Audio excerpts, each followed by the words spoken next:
Rawr.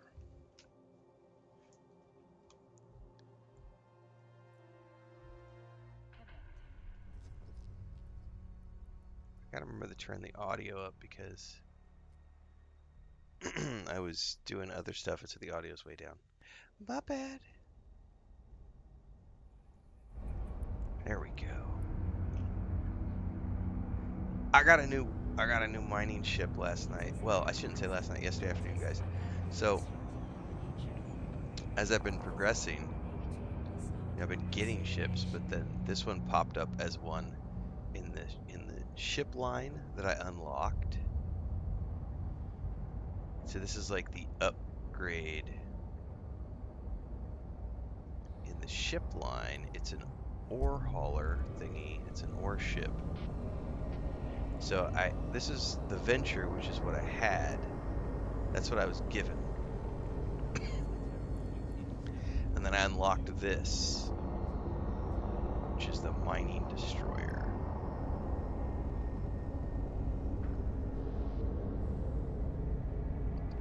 Which is really cool.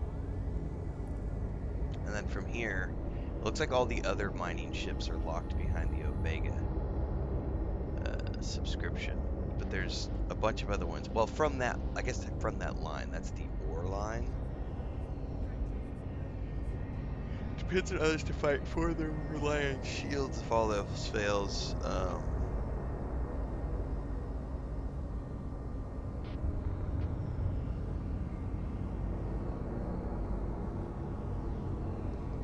It's good enough for now.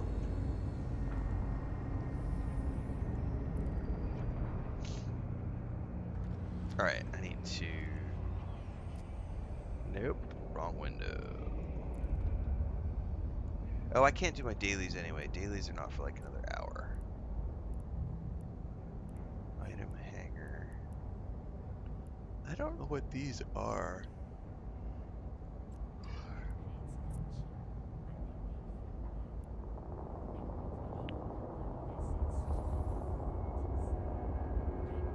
Able to transport 5 ships to an apparently random destination.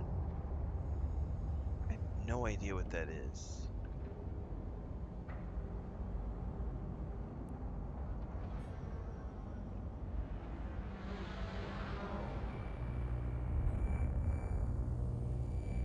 Oh, Witcher 3 is a great thing.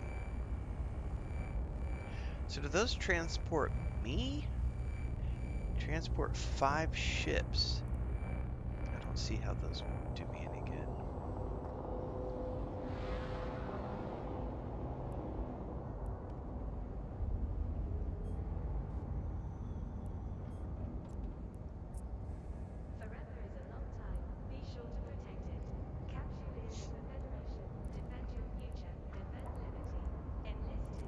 They transport you to Nullsec? Okay. I don't want to go to Nullsec. Pass. Excuse me.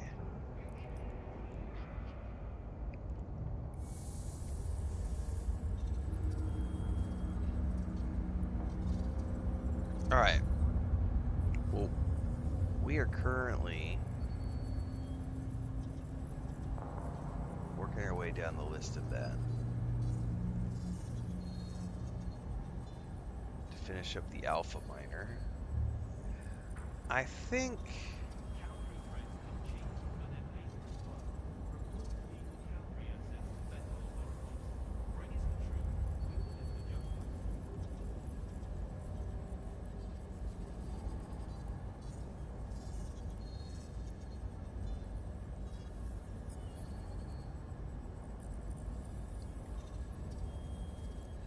I think we're gonna get in our Algos.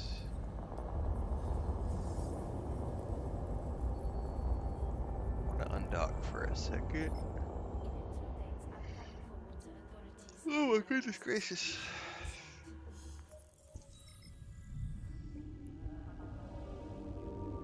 Eric Lee said Gable to catch the stream today as the baby slept last night. I did not sleep last night, but I'm glad you slept last night. I made the mistake of not putting the cats out last night, And yeah, I did not. Docking permission requested. I got woken up Docking like 6 request times. accepted. Okay, goodness gracious, yawn, yawn, yawn. All right, I'm done with the career agent stuff, so now I can start working on big boy things. Detroit says finally bought Starfield. Super excited for the Terran Armada. Have fun, man. That is a big game. I've got. I may have crossed 1,000 hours total between my. I don't know that I have though. I would need to check my playthrough hours on the Xbox, but I know my PlayStation playthrough was like 135 hours on top of what I already had with my Xbox characters. I'm getting close to 1,000 hours if I haven't already crossed it. And we'll be back soon with a modded. I'll be using mods finally because Bethesda sent me a bunch of creation credits to use on official creations to promote the creation store.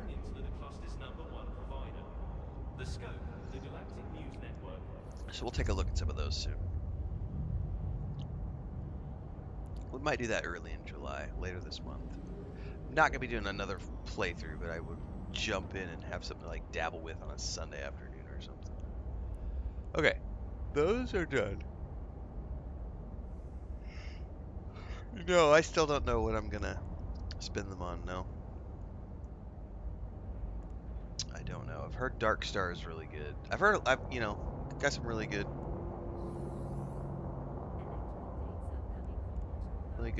suggestions from people, but I don't know where I'm going with them yet. What's up, Empathy? Good morning.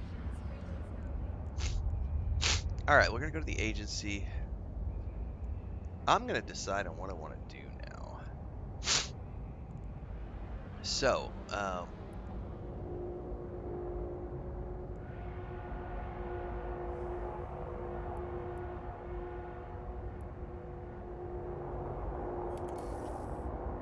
Stream Supreme Court casts to see our Federation's justice in action. Justice may be blind, but democracy. right now I want to stick to things that are within my region of space.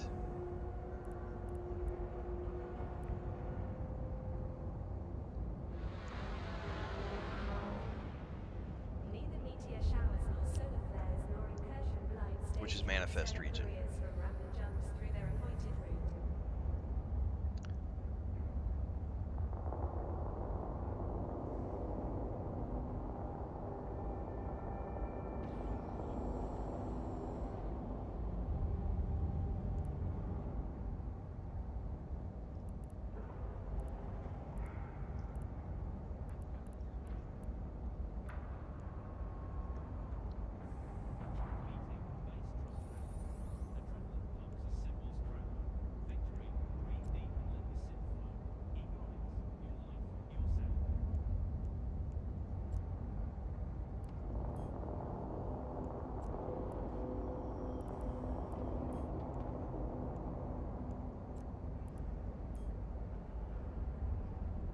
Nice. You can factor it in.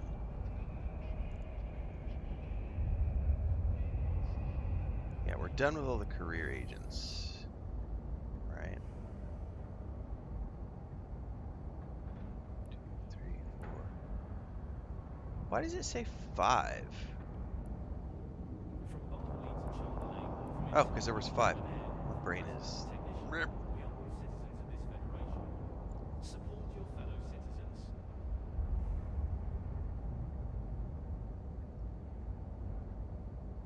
Okay. I know there's an epic arc for this, which is called Visions of Greatness.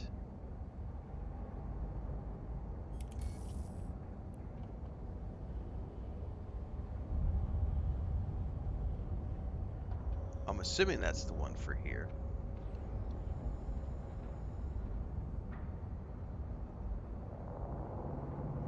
Because it shows it in manifest.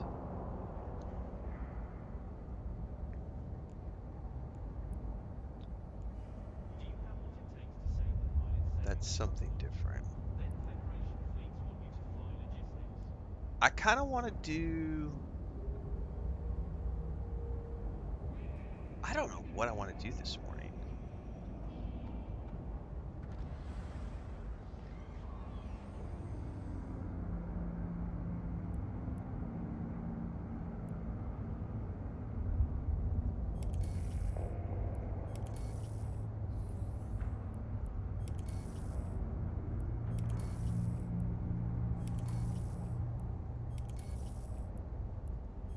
This is like, now you're jumping out.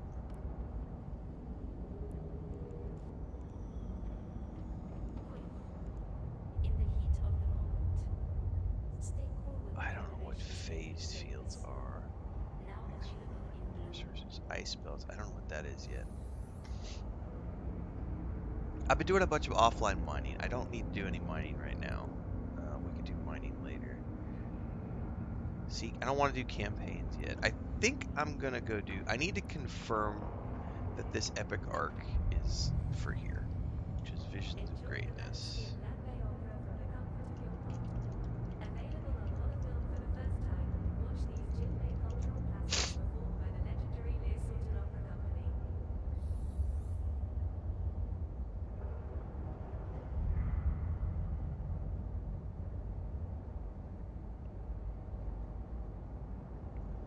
Patch notes, 20 hours ago.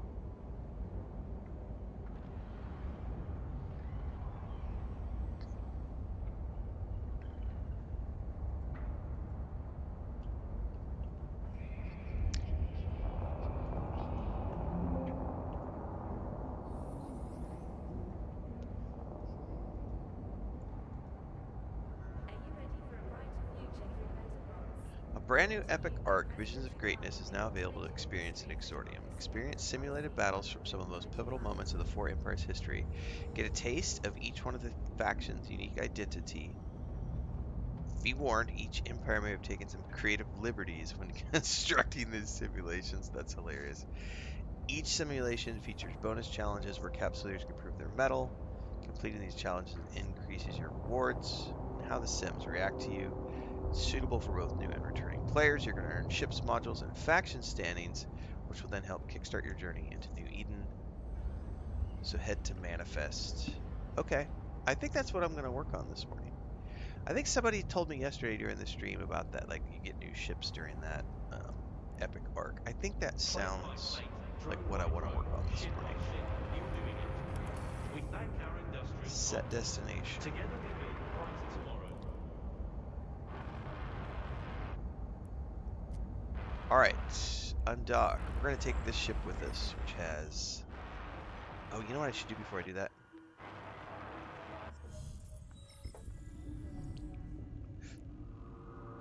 Well, I should be safe here, but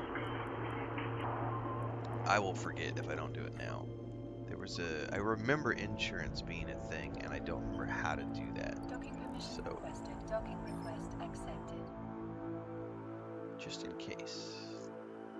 Because I built this ship and didn't get a freebie. I don't remember how to do insurance. Aha, insure.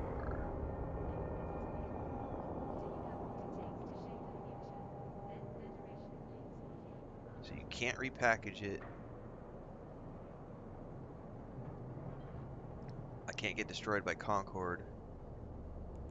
Yes. I will take platinum, please.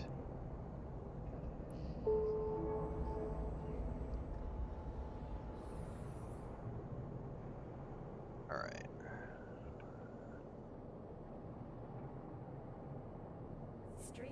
I never looked at the back belly of that thing, too. Are those all the engines? Justice may be blind, but democracy is transparent.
So it actually shows my route. Is there any way to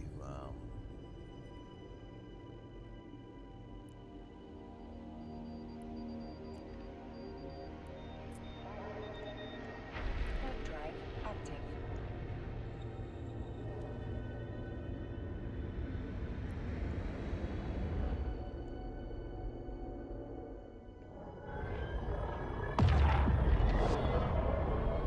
Sorry, I'm thinking out loud here.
Web drive active. Web drive active.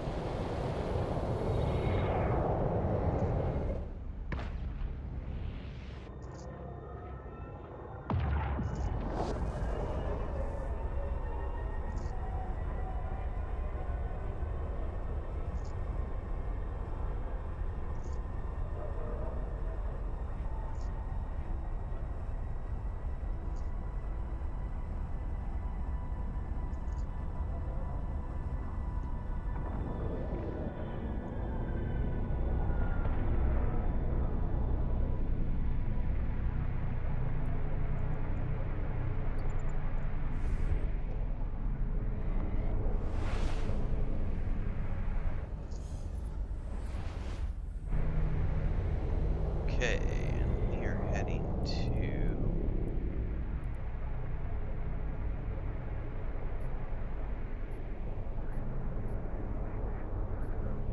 is there like a dock button? Nope, hang on. Go back.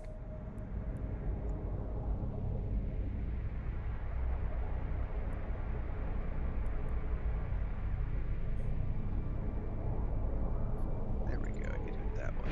Web drive active.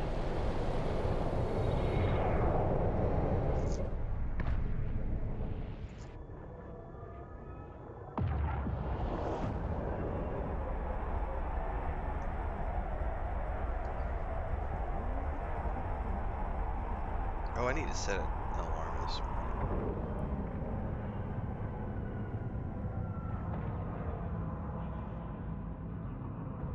Docking permission requested. Docking request accepted.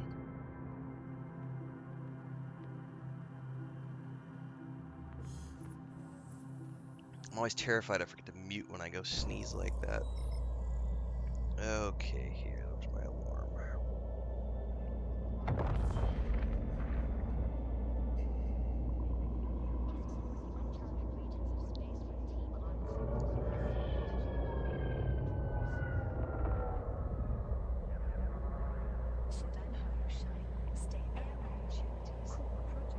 Alright, that's my alarm for the morning. I need to check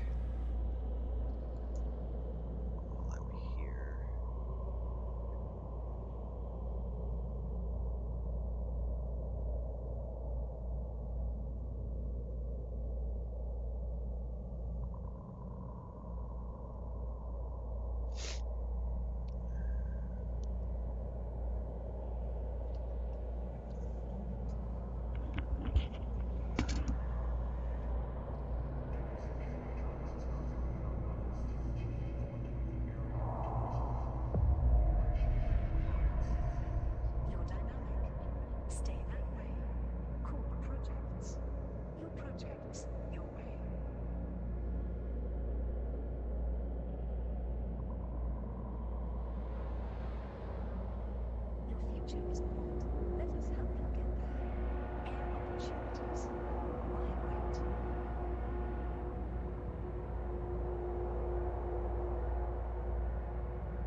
don't know where those sneezes came from. Probably all the rain we've been getting. Alright, I am here. She's the only person I can talk to. Ready to go. You deserve. Cassandra Afrio. How would you like to time travel? You know what? I should probably timestamp this because this will be something really cool we can have out.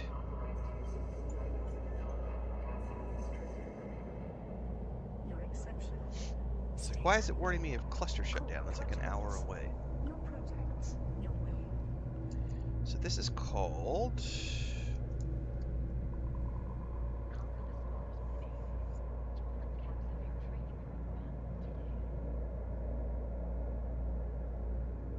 Does it not actually show the name of the epic arc here? It's called Visions of Greatness.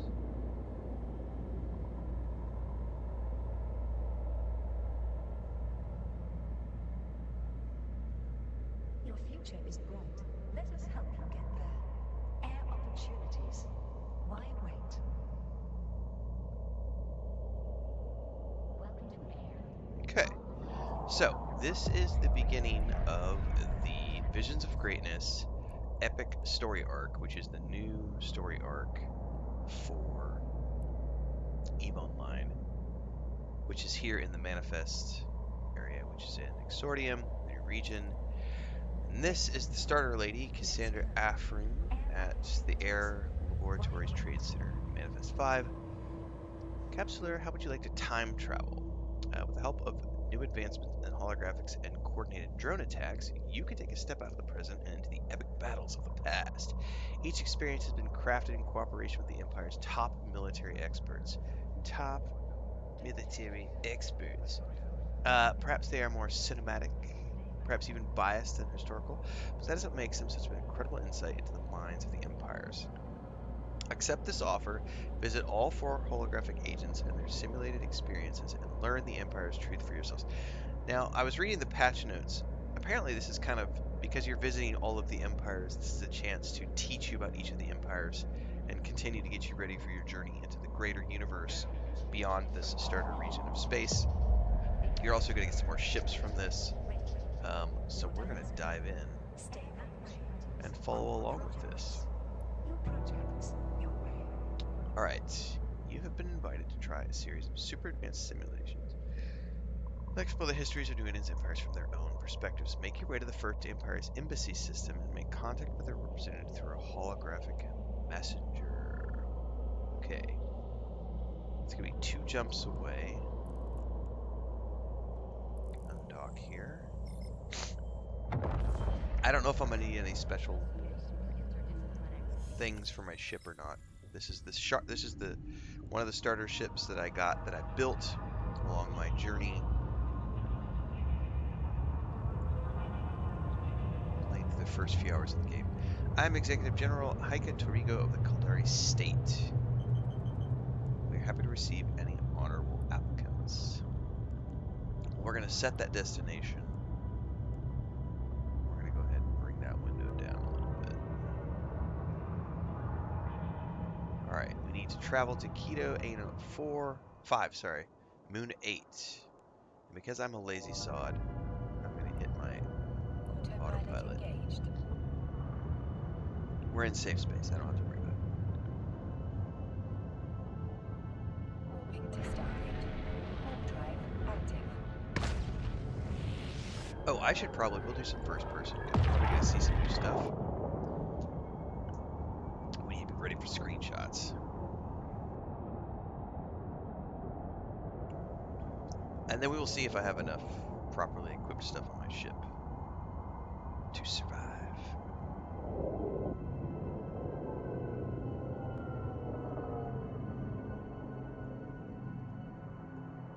Approaching Stargate.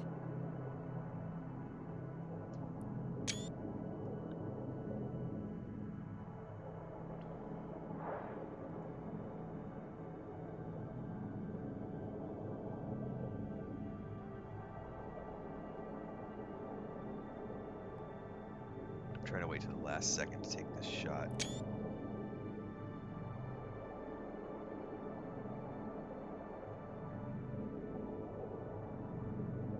Autopilot jumping.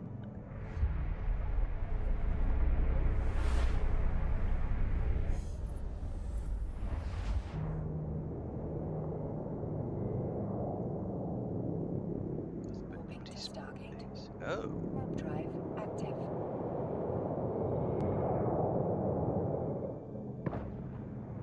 and away we go.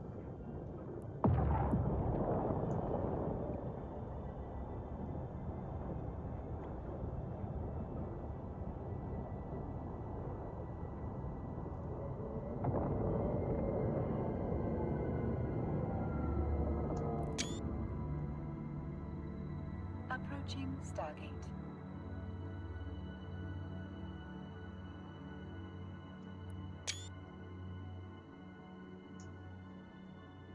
Let's see if I can get a good shot of my ship.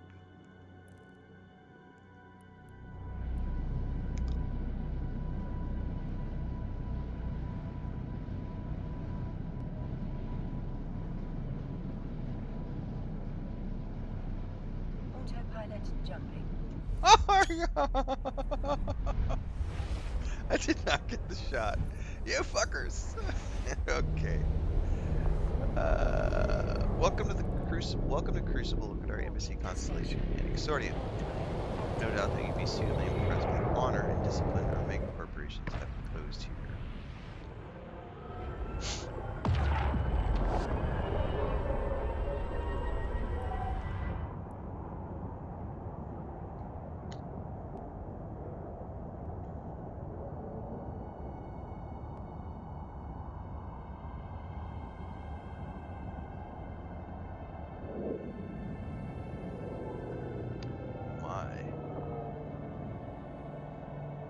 Approaching station.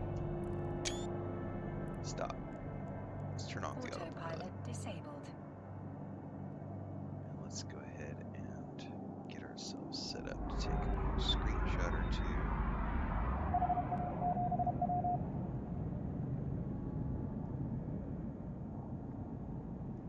Actually need to get around a little bit, maybe.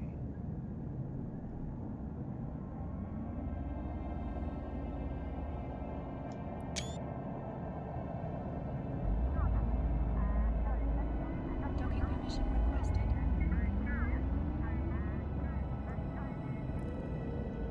Docking request accepted.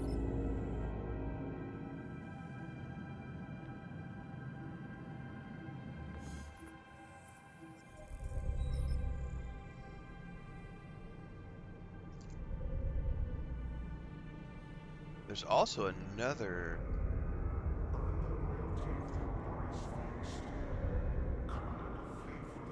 story arc here too. Alright, we need to report to Holo Relay Hike into Origo.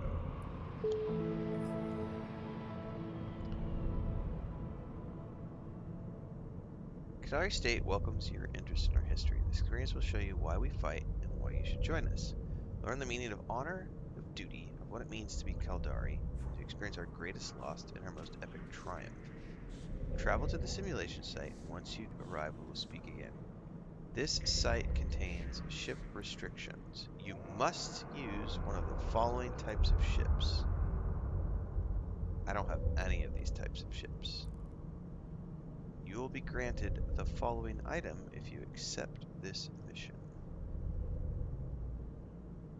What is that? Cadeli Prime Breakout?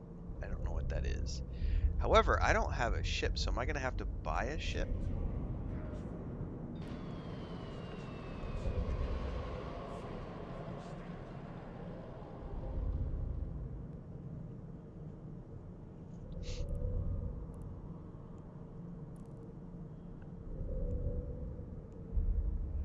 They're giving me a box. I don't know what's in the box. Everything required for the completion of the Kali Prime Breakout simulation experience. Okay, so that's probably going to give me a ship.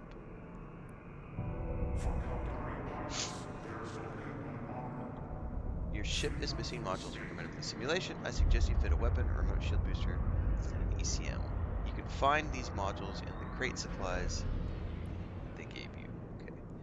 I need to go over here.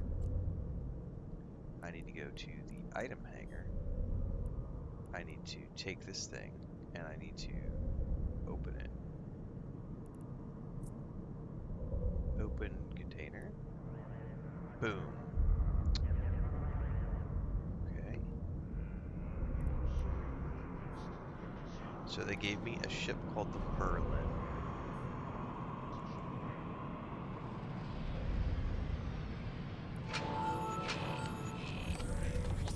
Which is a frigate.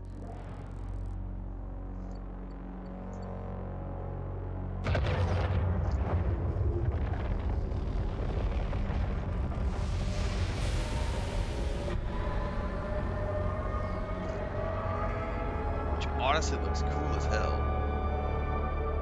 Reminds me of the B-Wings in Star Wars.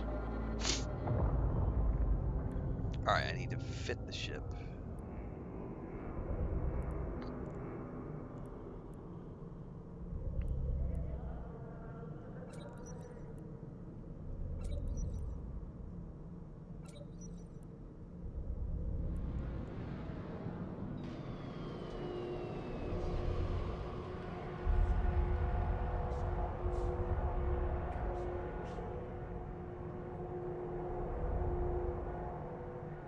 Why is it in orange?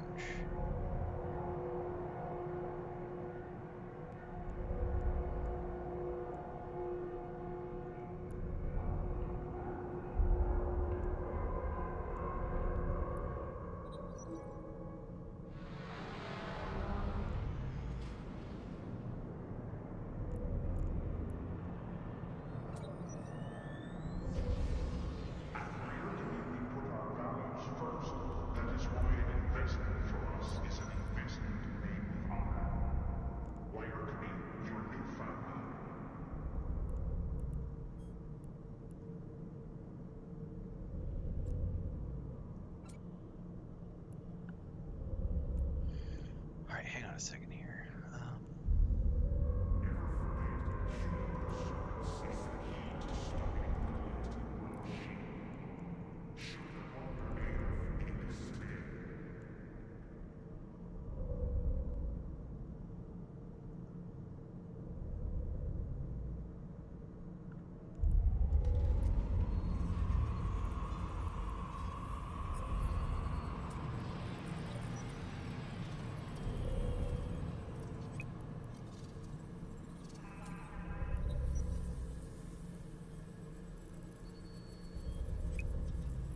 Do I have any points that I can put into that?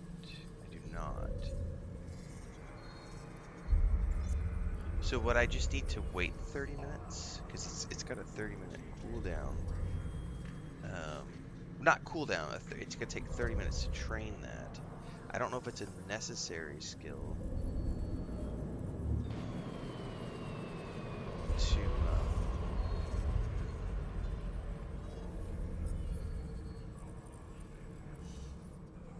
to run the mission.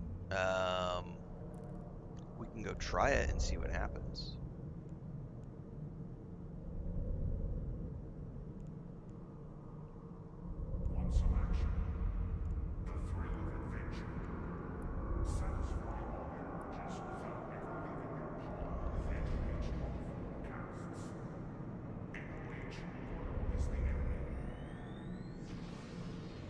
So if it didn't bring that online, where did it stick that fitting?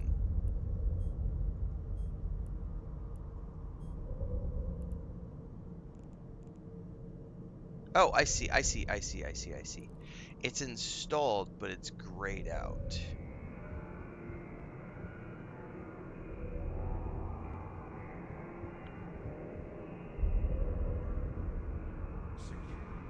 Okay.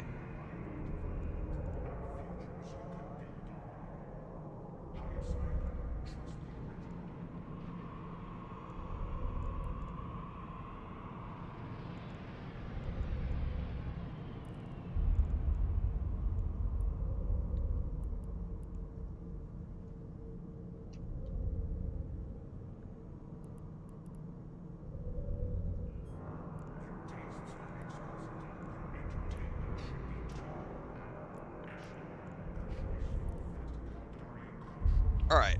Well, I don't know if I need it to survive.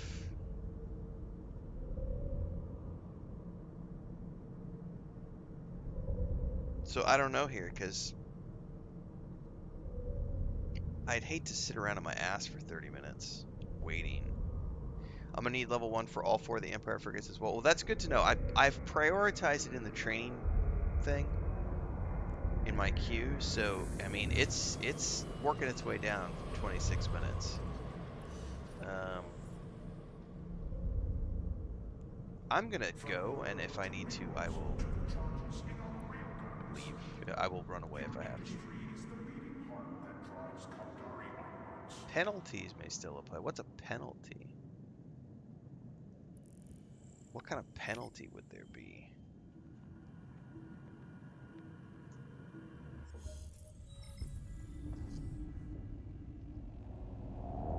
By the way, we gotta get a screenshot of this bad boy.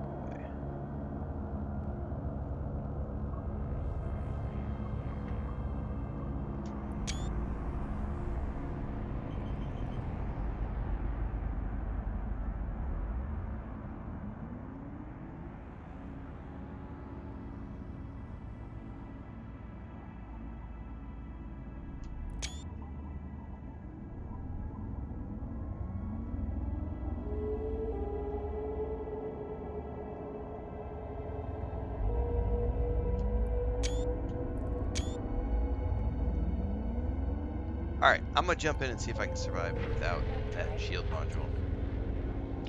If I can't, oh well.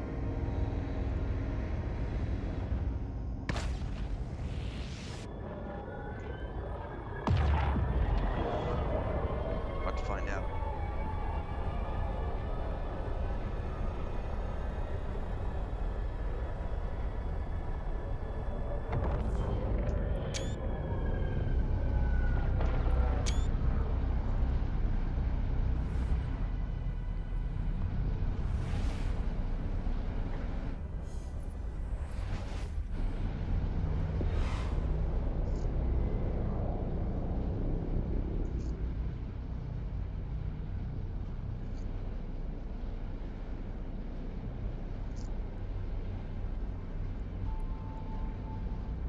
Warp drive active.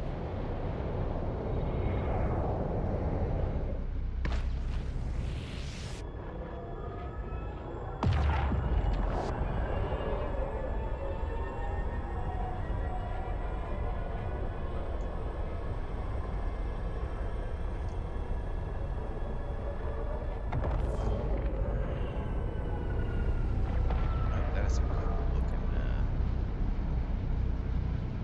Oh no, I didn't get a shot. I didn't get a chance to get a screenshot. Son of a bitch.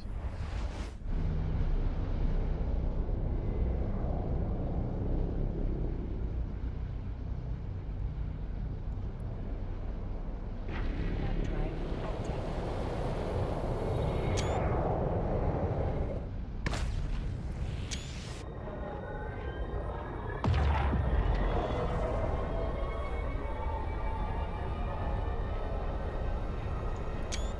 I like how the lights come on when you're in warp. I kind of never noticed that until just now. Alright, we have warped in. Ahead you will experience Cutler's greatest triumph and our most bitter loss. Enter it and understand what is the Cutler state that deserves your loyalty. Before I do that, this is a phenomenal... Dude, actually, you know what? Can I... First things first.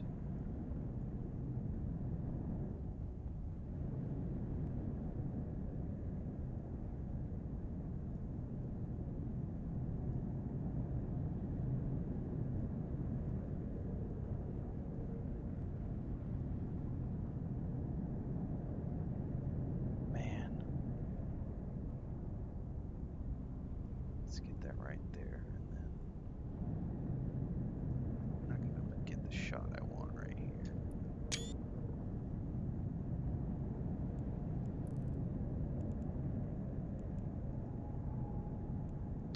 Oh, I can't go into first person from here. That's interesting. I was going to go into first person, get a screenshot. I will say that thing right there, whatever that is, that up there, this thing, not this one. That looks amazing, whatever that is. That's cool. Man, these are like, if I remember correctly from several years ago, the Caldari are like, it's like the United States, because it's all corporations, and they have some of the coolest looking like ships and stuff. Very militaristic. I like the look of all those things. All right, I think we have to go through an acceleration gate here. I'm surprised I can't go into first person here. I'm assuming because this is like a simulation.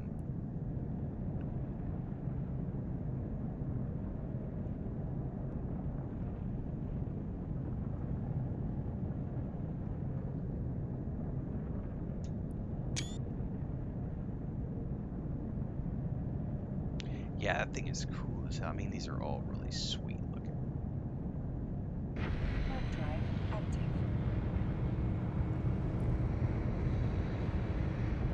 But that thing right there is just impressive.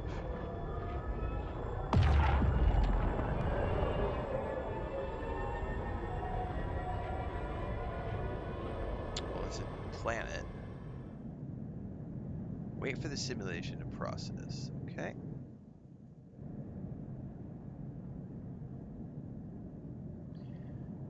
This is Caldari Prime, located with the system of Luminaire, our home.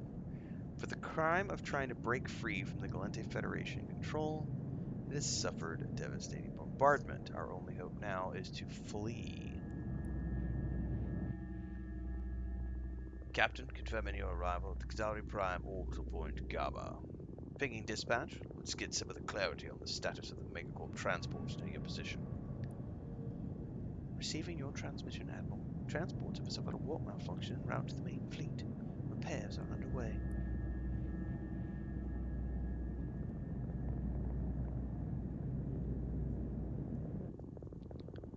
Hostiles on scan Galente en route to your position. You need to protect the Megacorp transports.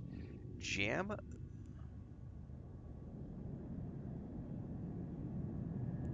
Yeah.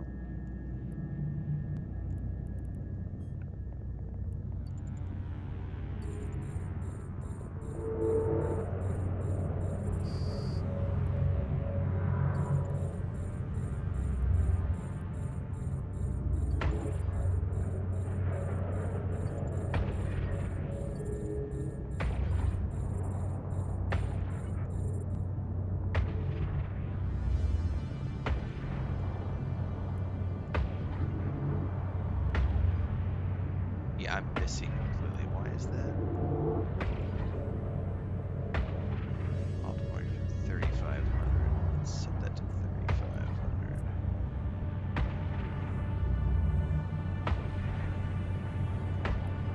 Maybe I'm not meant to damage these guys. Alright, protect the cam. Every transport needs 1,000 services saved. Well, at least they gave me ammo. What am I supposed to do here? Help haulers escape.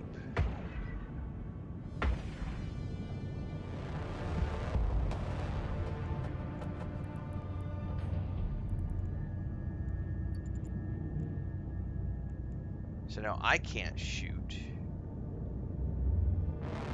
Because they've got me locked down, maybe? Target is invulnerable. I didn't notice that beforehand. There's a I need to block his signal.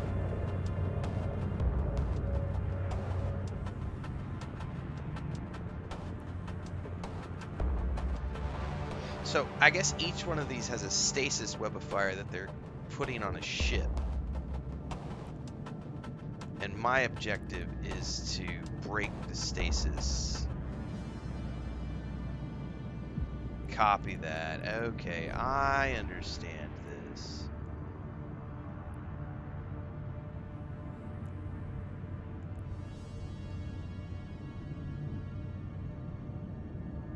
Now we gotta do this one. I'm on a timer too, though.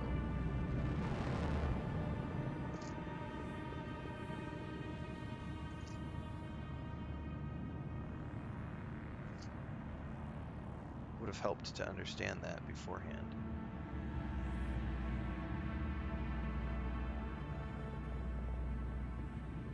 Hang on, it just canceled my my orbit isn't working.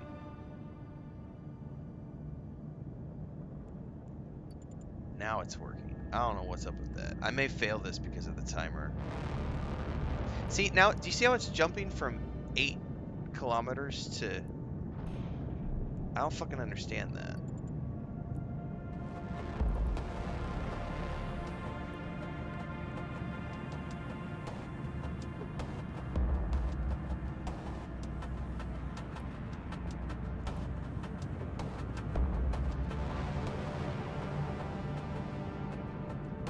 Yeah, I'm gonna fail the timer here.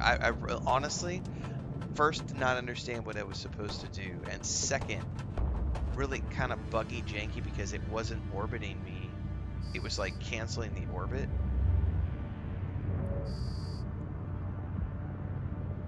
And then they were jumping between 8 kilometers and 16 kilometers.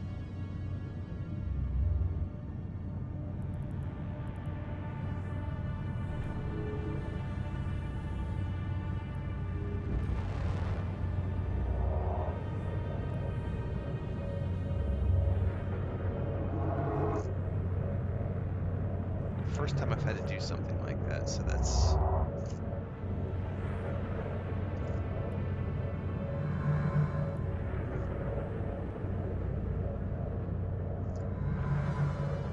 Also, I don't know what's going on now because the timer counted down.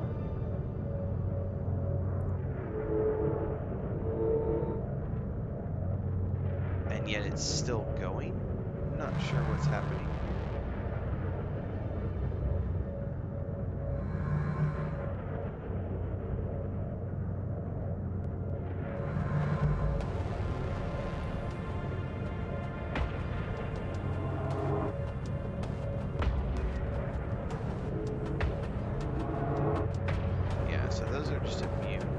Well, I'm not sure what I'm supposed to be doing here. Let's turn that off.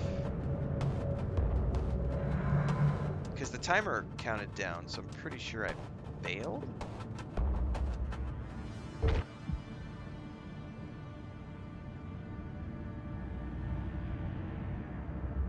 Oh, the timer was the bonus. Oh, so technically, okay. Okay. So I didn't fail it.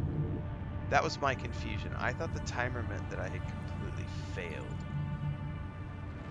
And I was like, no! But that was the bonus timer. That's not made evident.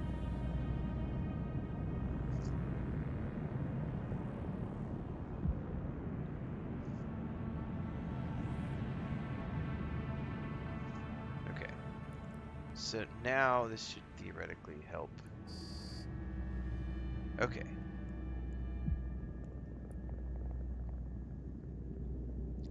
Let this Federation laptop choke on their frustration. Return to the main fleet when ready. The time for our final departure is at hand.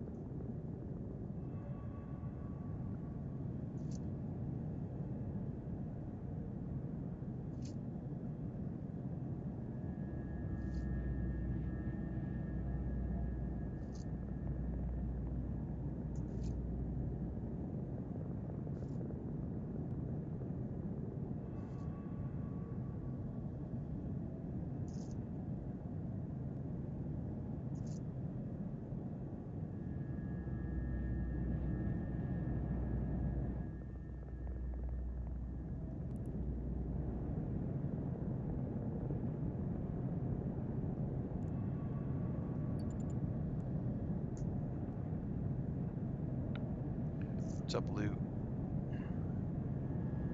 The only Rens. That's right.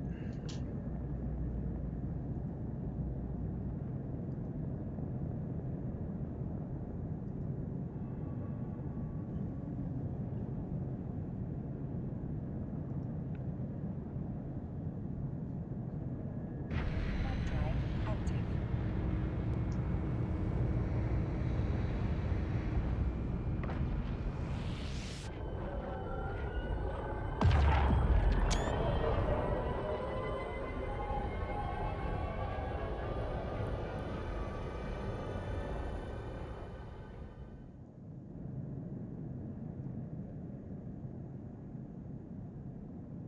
All right, we got another simulation. Welcome back to the fleet. Departures on hold while civilian ships resupply. Take a moment to enjoy the view. This may be your last chance.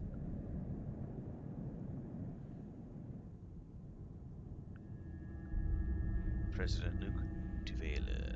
Traitors of the Luminaire 7, bow to your rightful president.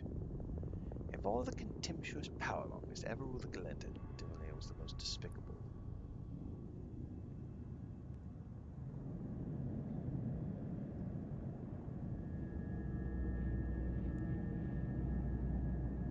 Give up your ridiculous code for Lodire. Wow, so I'm feeling kind of bad for choosing Galente now as my starting. Right? Didn't realize we were a fascist dictatorship. Protect the Megacorp transports, destroy the invaders, surrender is not an option. Off we go.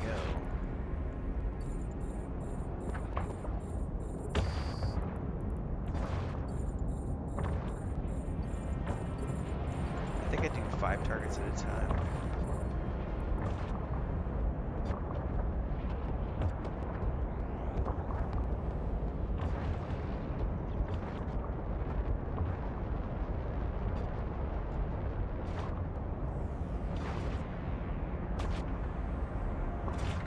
Dude, am I even doing any damage? I'm like tickling him and that's it.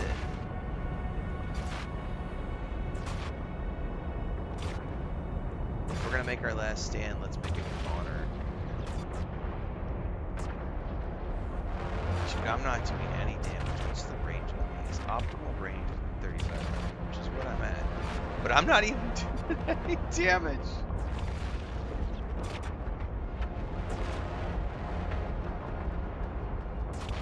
100% negative hull damage received. Oh, that's to me.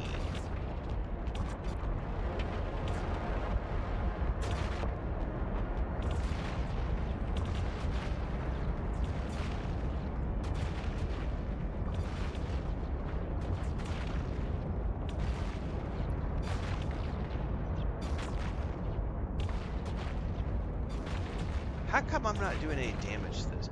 You're saying this is the mission for the shield thingy? Yeah, but I don't know. I'm guessing that boosts shields for other people. DC's going to defensive was attacked.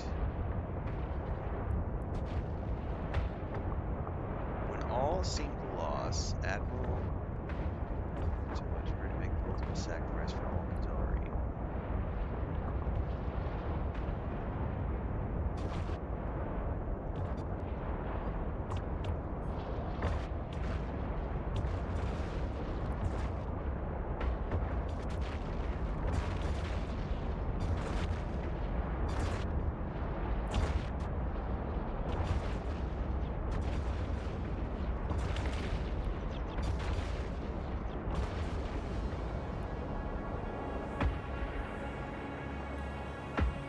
Oh, now I'm doing damage. Holy shit, and now I understand the shield thing.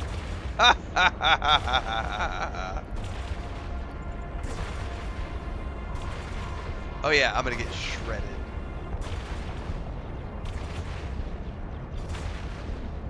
I wonder what happens if you die.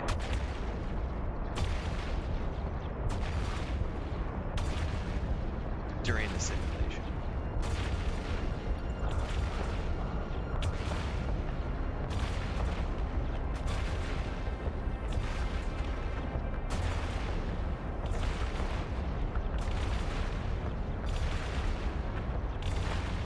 Oh, I see. So the hull damage is turned down, so I don't think I can die because it's simulation.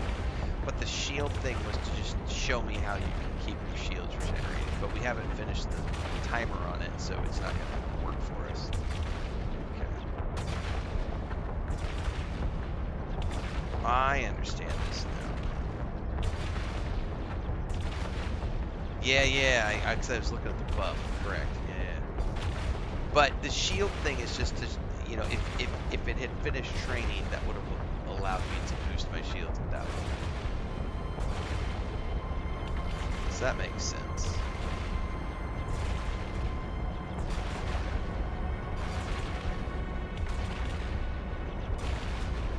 You could do any of those things, Boba Bravov. Matter of fact, you should go check out yesterday's video on YouTube.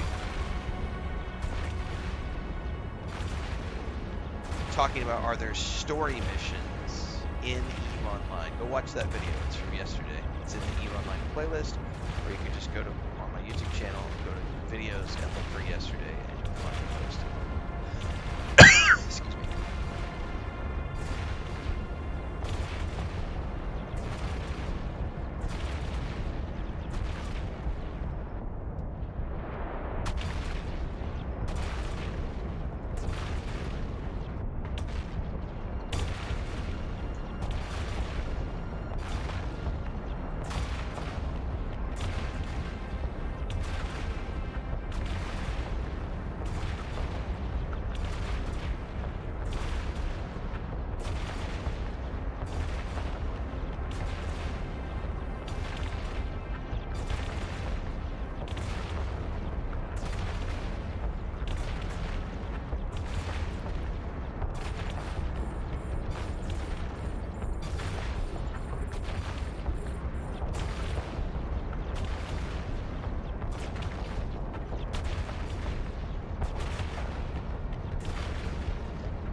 Realized I was orbiting the wrong target.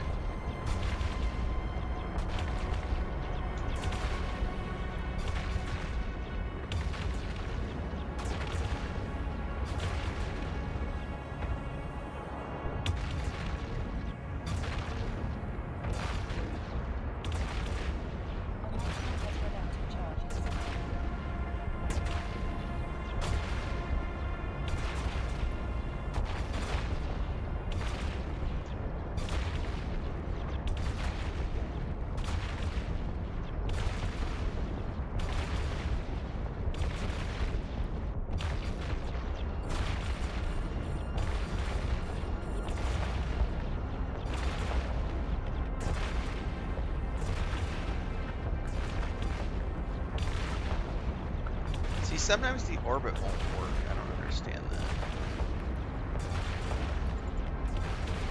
I have to manually approach it because the orbit is just like broken. Now it's working. I don't quite understand that sometimes.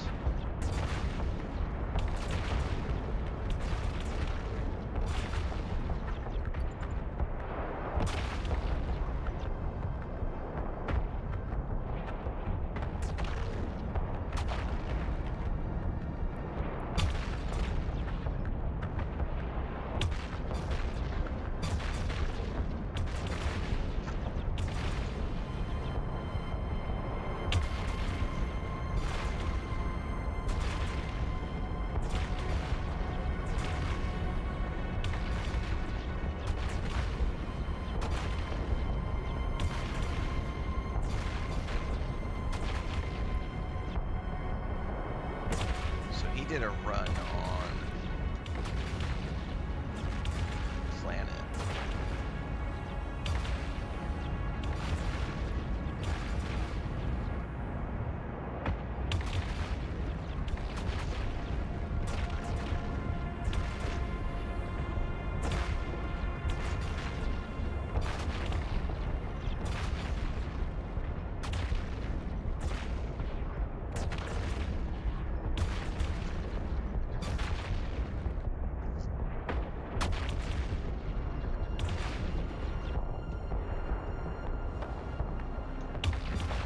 Yeah, see how the orbit keeps just flashing? I'm hitting the orbit button and it won't let me do it. It won't let me click the target, but technically it just won't do it unless I hold the orbit, then click the target, then it'll do it, which is weird because it's not how it was working yesterday. Yesterday I was just able to hit the W button and it would automatically start orbiting that target. I'm not sure what's up with that.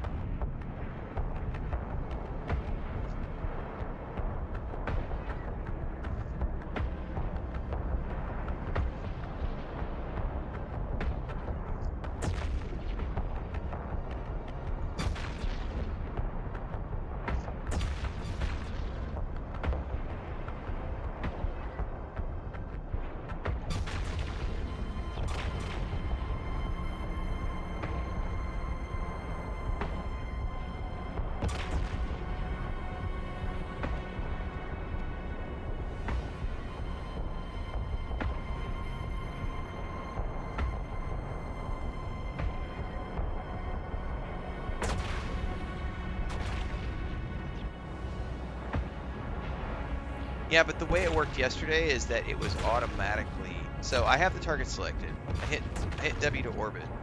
It's selected. And you can see how it's just flashing on screen? That's me holding. It's selected. Like, I have the target selected, so not. It's making me manually click the orbit button. Because using the keybind on the keyboard, it won't work. It just flashes. And it didn't do that yesterday. Yesterday I was able to just literally have 5 targets lined up, hit the W button, and it would just go to the next target in the line.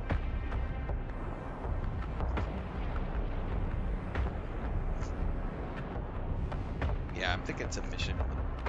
Bug mission. Bug in the mission. Jesus, I can't speak. I know. Wow. Either way, it's sorted. I think I finished the shield training, by the way.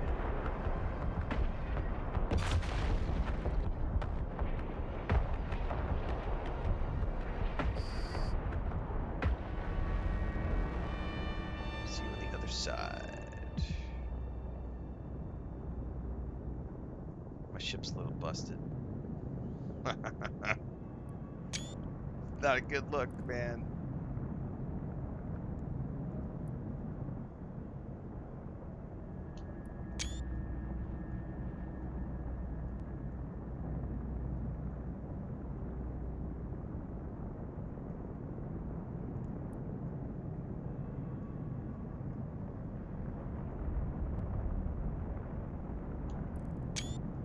Damn it.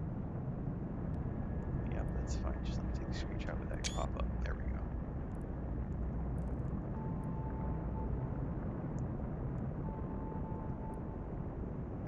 Web drive active.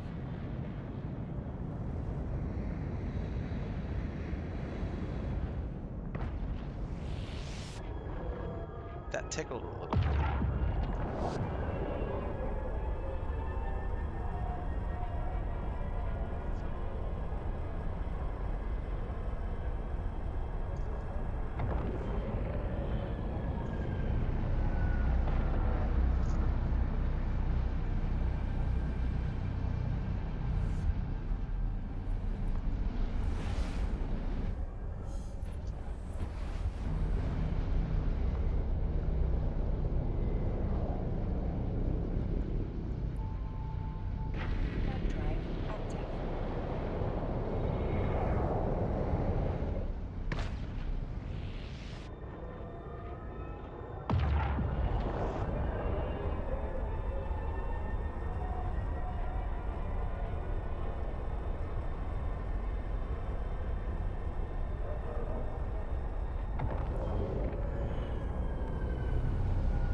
This place is really cool looking. Docking request accepted.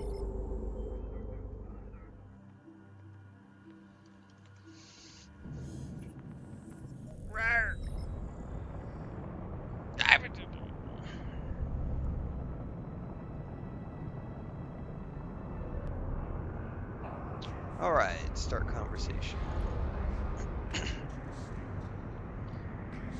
Because I've invited you to experience the process of the simulation check. Wait a minute, so we returned. Complete mission.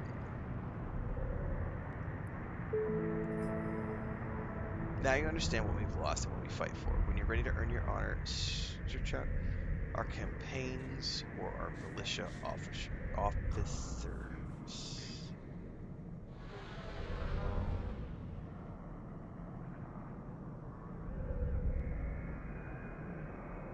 Is this the next part of that storyline?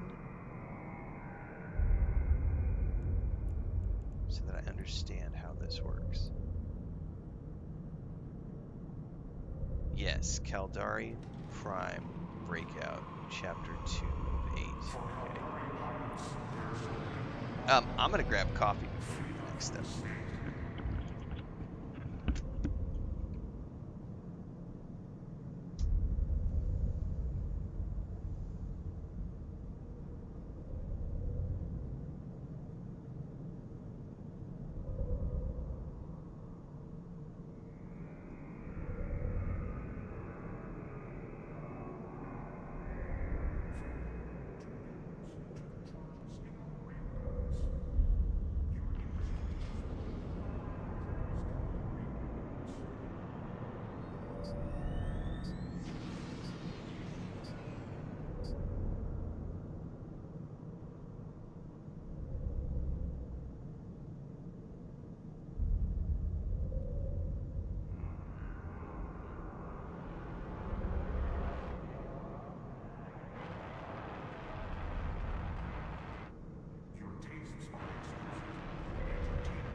Travel to the next simulation now and see how well the state stands up by comparison.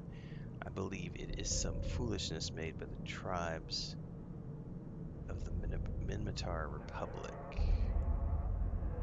Minmatar Republic.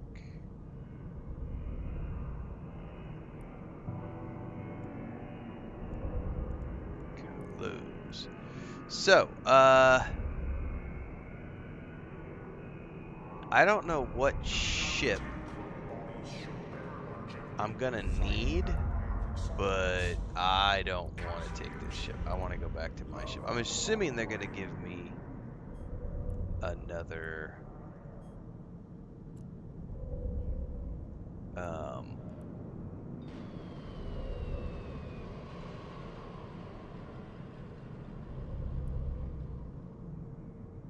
simulation.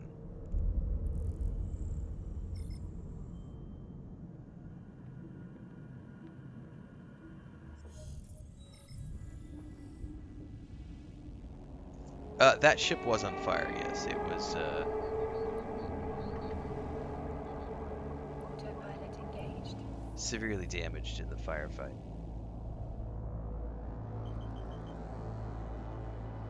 Warping to Stargate.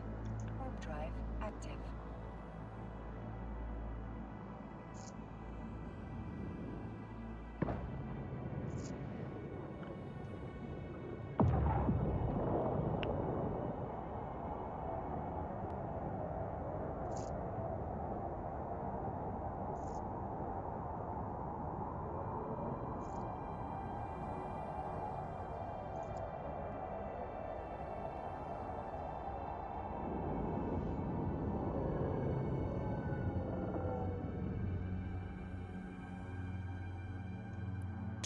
Approaching Stargate.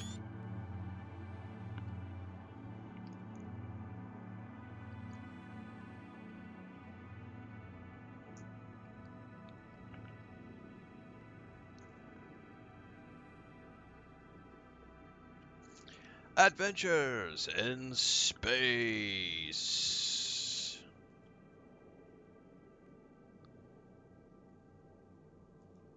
Autopilot jumping.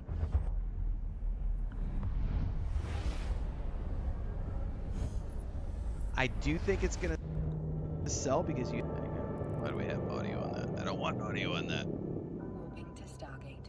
Warp drive active.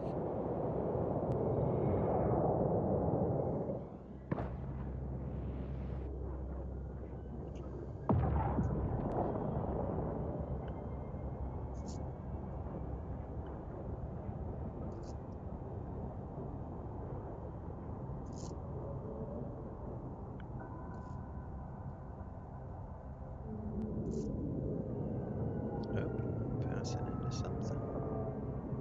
That is a big ass ship. What is Approaching that? Stargate. That is the Concorde. That is the Popo.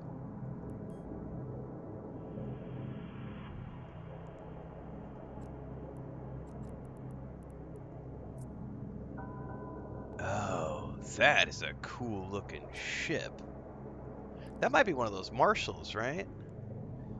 I was looking at that the other day. Those things are wicked looking.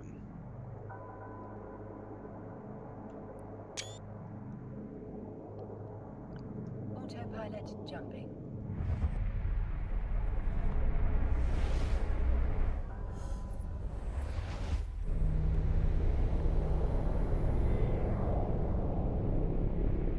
Warping to Stargate. Warp drive active.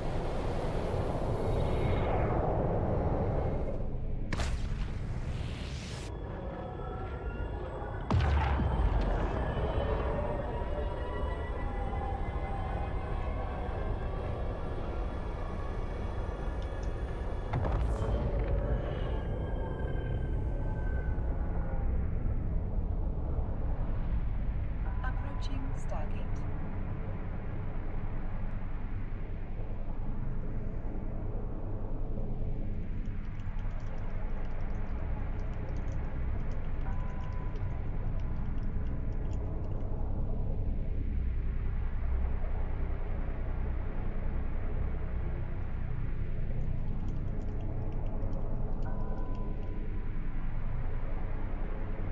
Autopilot jumping.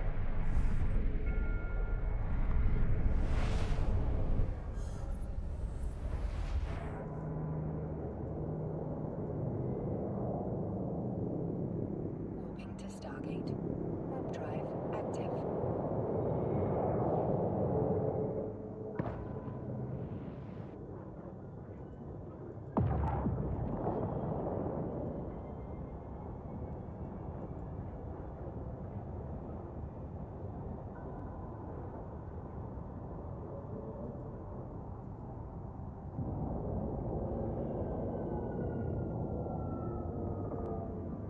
Now that is Approaching Stargate. freaking awesome looking Stargate.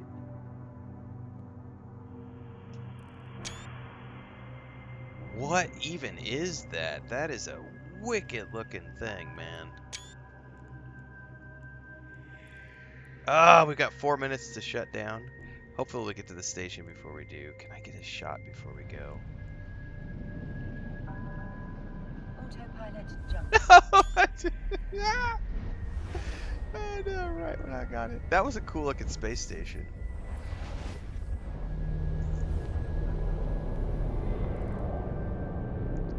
This is a refuge for the clansmen that return here next story. Trials will be clear to public respect it is due.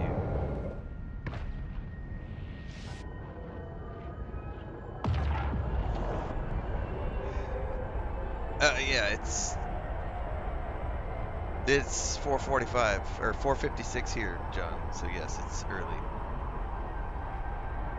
The Myanmar style is great. It's in Rust we trust. Now I understand that quote because I've heard multiple people making that quote over the last few days on some of my videos, and I had no frame of reference for it. Dude, this place is dark as fuck.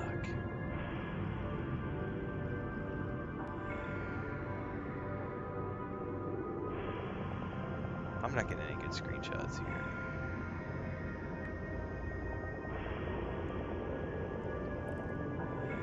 Alright, well we're gonna dock here and then the server's gonna do its restart. Docking permission requested. Docking permission requested. Docking request accepted.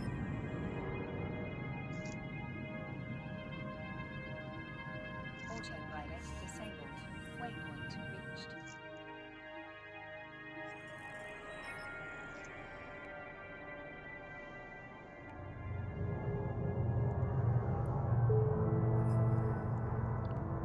Alright. Tell us what it means to be a Minmatar. Join us in this simulation of the day our Republic was born, the legendary Battle of Pator. Alright, well let's get everything set up before we just take an AFK. Since the servers are going to reboot here.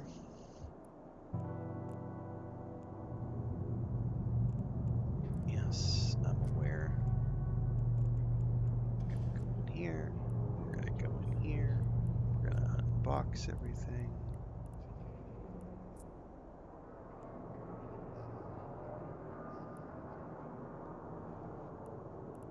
We're going to go to the ship hangar. We're going to go to the Rifter.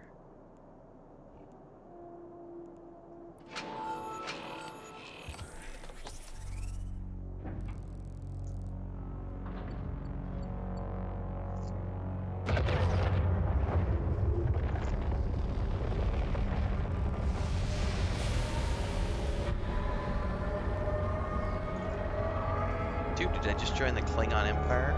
Dude, that's a pretty fucking gnarly looking ship, dude.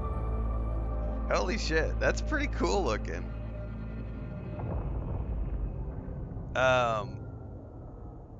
Yeah, that's definitely interesting looking. Wow, okay.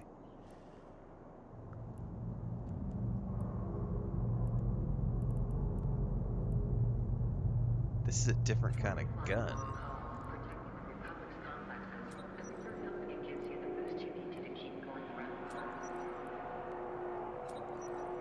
A target painter? I don't have the skills for that.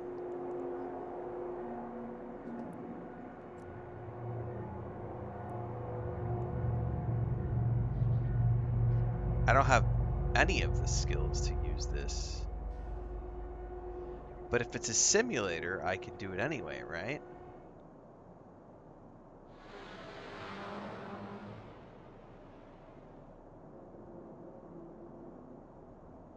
No, because that's definitely...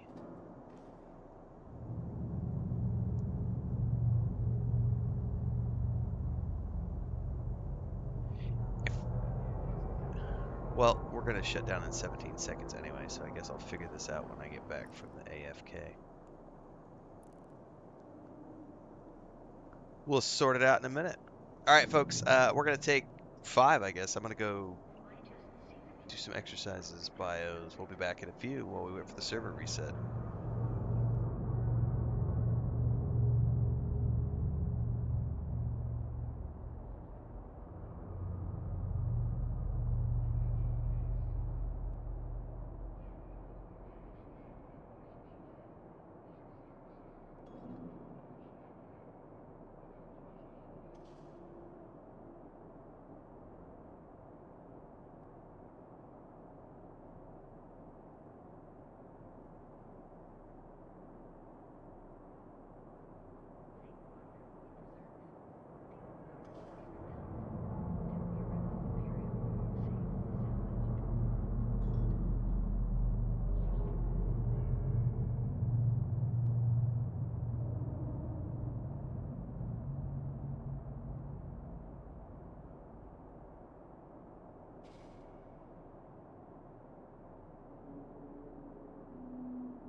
Hatching up. Play now. Jarby Stark over on YouTube says EVE Online was great 10 years ago. Now it's just crap. Then what the fuck are you doing watching my stream, you fucking dumbass? If you hate something, why are you watching? Fuck on out of here. What a dumbass. Can you imagine being so retarded that you go watch something that you hate?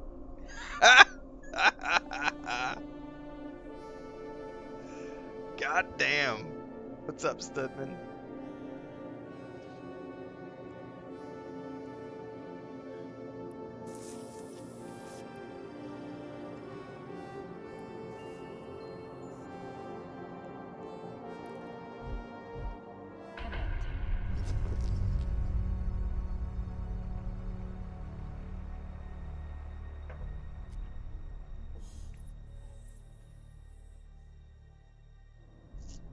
Stedman says, what a perfect time to join the stream with a smooth brain comment. I know, right?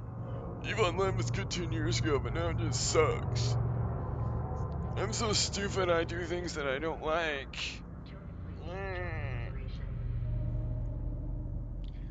Alright, can I use this even though I don't have the skills? Because it put me in it. But yet it tells me...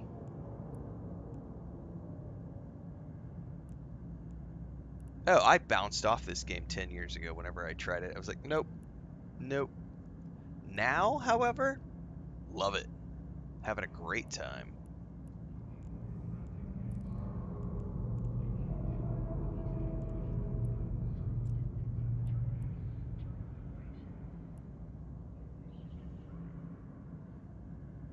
So technically it's unlocked by my active expert system, I guess. Is what it says.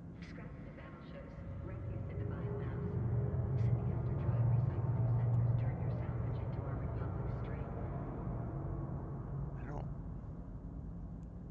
The color coding is stuff I don't understand yet. I think I'm okay. Other than the module.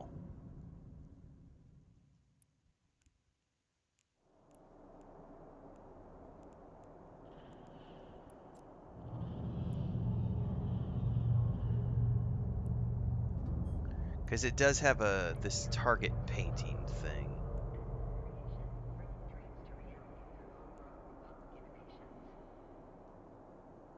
And small projectile turret. So, oh, you know what though? Is that covered under my...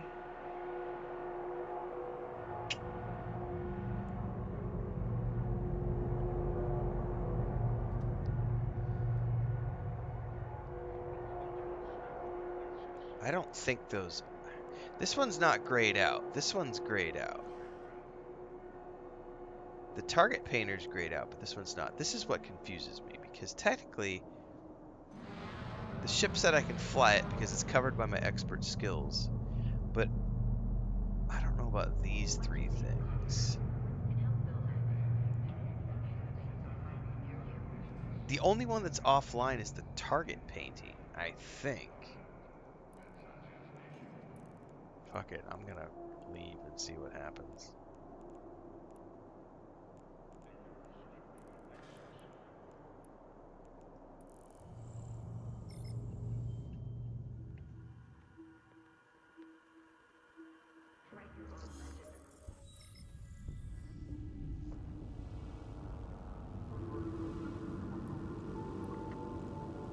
Autopilot engaged.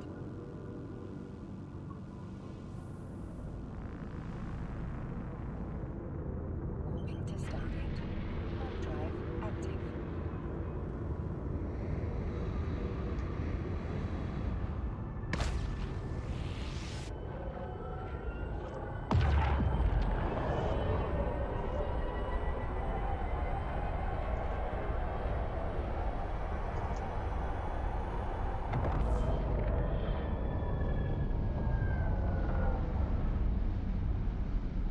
Approaching Stargate.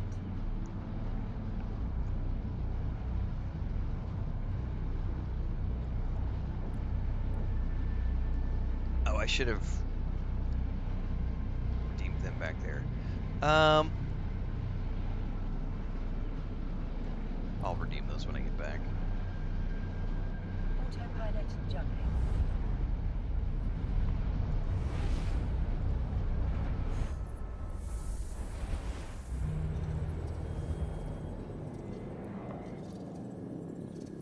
Warping to Stargate. Warp drive active.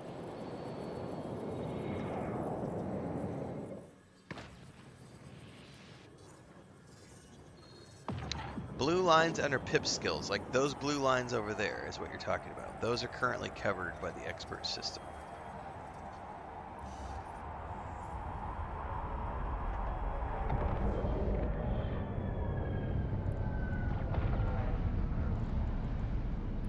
Approaching Stargate.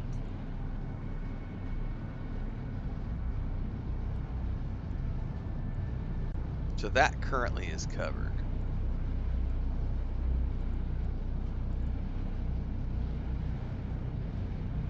Also currently covered. Not covered. So the first two are covered, just not the target painting. Autopilot disabled. Waypoint reached.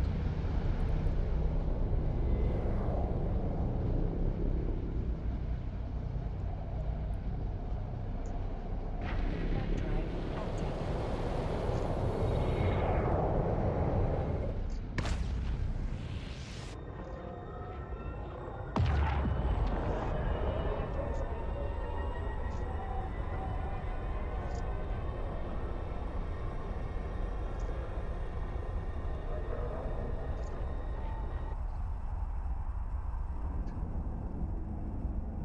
Oh, my brother's up, sharing a bunch of TikToks with me. We invite you to witness the greatest day, the day on which we took our planet back. Pass into the simulation, feel the pride of the Matari, and you would be foolish not to embrace our empire. Republic, sorry. Acceleration gate. Warp drive active.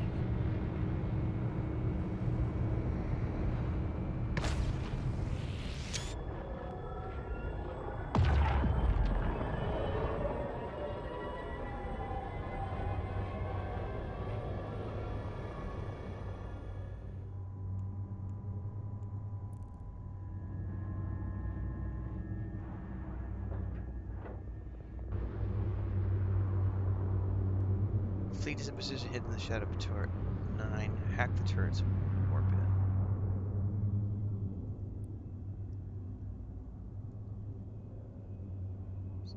Guns at the point of the population below. Never expect we would break our own chains and build our own fleet. So the Amarian government were keeping these guys down?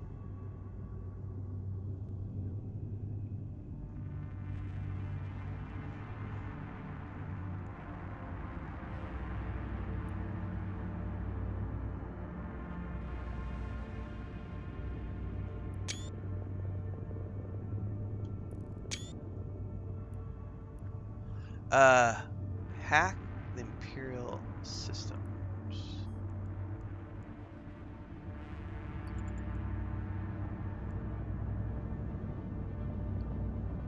I have an afterburner. Let's go.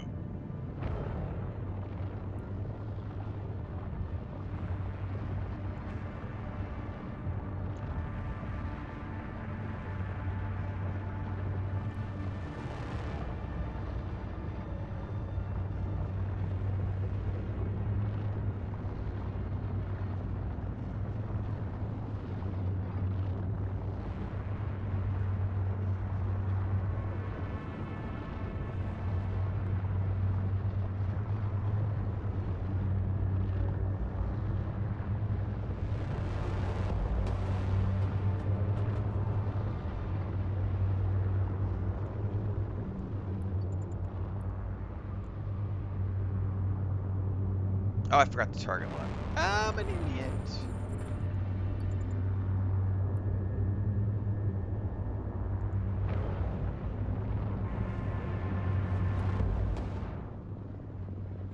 Oh, this is a big one.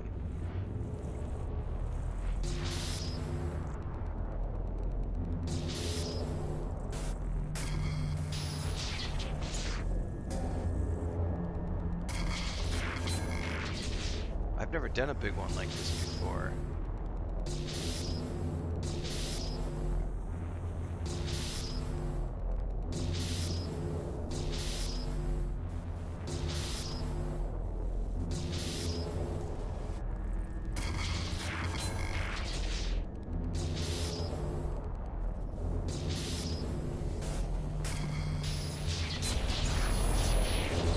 Yeah, I've never done a big one before. That's cool.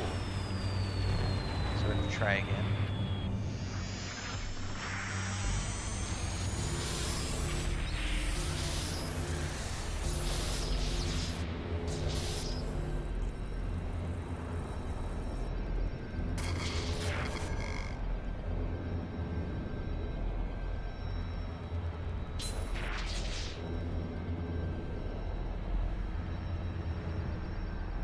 Oh, I have to use it.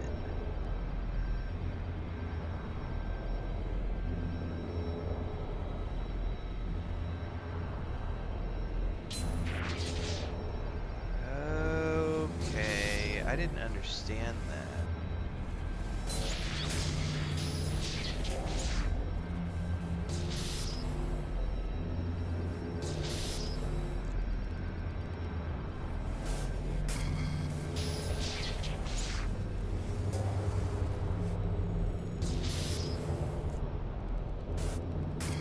Fuck, I have to do that, don't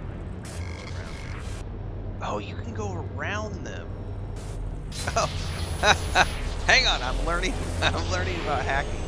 Because the tutorial was, you know, the tutorial shows you some stuff, but it doesn't show you this.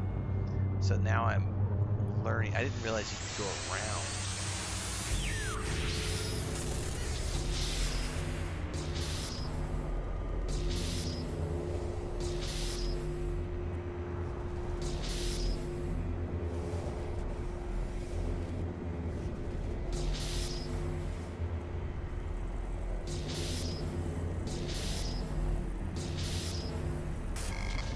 What was that?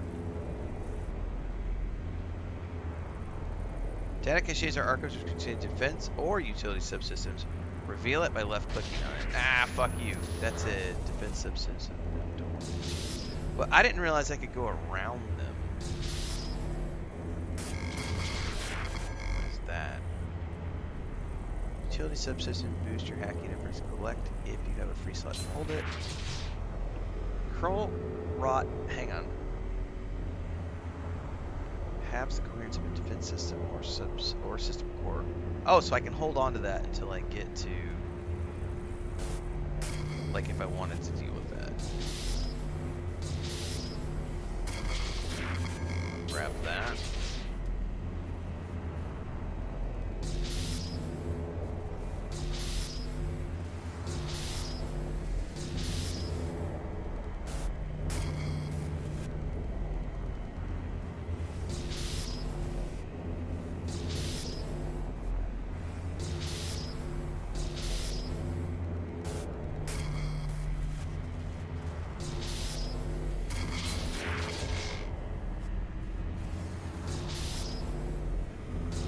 Nothing down there. There's nothing up here. Alright, so I'm gonna have to go through one of these two if I had to guess. So I can use one of these things. Halves the coherence of a system. Left click to use and left click on the intended target.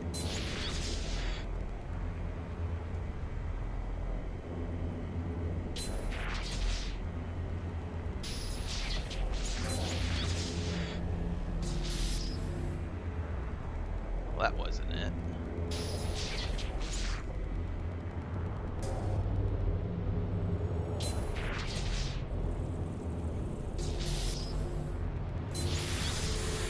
Go. Woo! Look at my ship is just freaking out. Did you that had a 3-minute timer to hack all 3 of these? In what fucking world are you hacking all 3 of these in 3 minutes? There's no, I don't see how that's possible. No, I do not, Detroit, because I don't get involved in that whole price debate bullshit. The price is the price. People got to get over it. Like, I don't care what it costs. Like, I don't care how much a private jet is. I don't care how much a yacht costs. I don't care. Like, I don't care about that stuff. Like, if it looks like fun and I want to play it, I buy it. If I have to save money to get there, I save money to get there. It's like, it's not a thing. Like, people want everything to be this whole reaction thing of like, these greedy corporations are charging so much money for video games, and it's like, eh. Now, I did it yesterday for the Stream Machine because it was an interesting discussion based off of Linus Tech's review. I don't give a shit personally because I'm not like, I'm not buying a Stream Machine. I will be buying whatever super whammy extra special edition of GTA 6 exists, just like I do with all the games I play, because they almost always include like a couple of DLCs, head start access, all that good stuff. If the pre-order only includes cosmetics, I don't give a fuck, and I don't buy it. Like, I don't buy special editions of games if it's only a cosmetic item. But if it gives me head start access and or DLC pre-purchases, I will happily buy and pre-order whatever it is. But yeah, it's not a thing. I know everyone's like, it's gonna be so much money. GTA 6 is gonna be $120. I'm like, I pay $120 for almost, like, I can think of like all these games that I've purchased where I've gotten the Ultimate Edition. For example, Kingdom Come Deliverance 2, Indiana Jones: The Great Circle, Space Marine 2,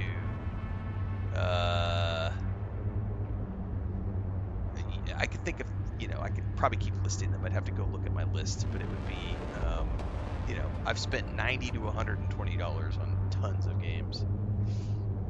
I mean, hell, I just spent $125 to play Guild Wars 2, to buy the complete Super Whammy Package Edition. Like, it's, for me, because it's a business expense, it's a tax write-off, it's just the cost of doing business, so.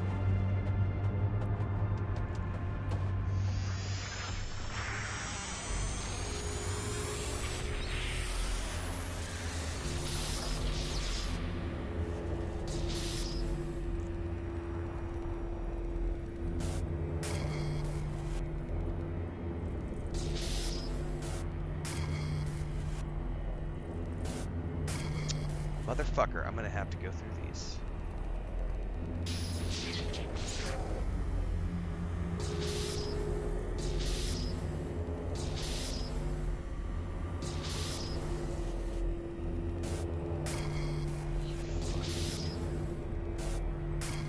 Oh no!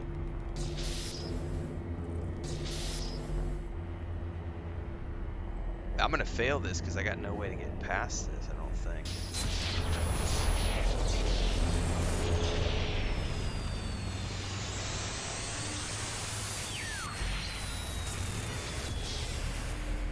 Yeah, what I generally do, Studman, is I wait until...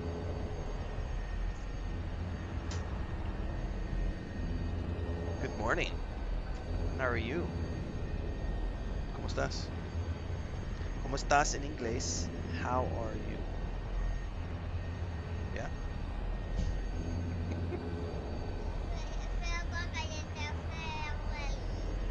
Sí, esta es agua limpia de un mar. Y esa es una montaña en Ciudad de la Playa.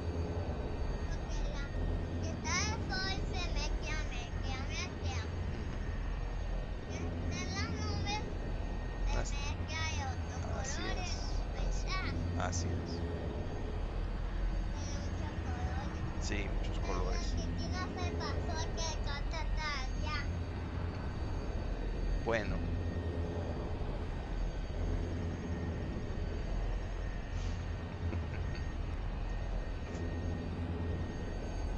I think, what was I saying? Pre-order stuff, I'll usually do it like, if there's Head Start access, I'll usually do it like, I always wait for the month of, because for my taxes, I have all my expenses broken down by month. So, generally speaking, like if a game is launching in July, I will just pre-order it in July, unless the Head Start access starts like the month previous. But otherwise, I always just wait for the month of. And I don't do collector's editions, so.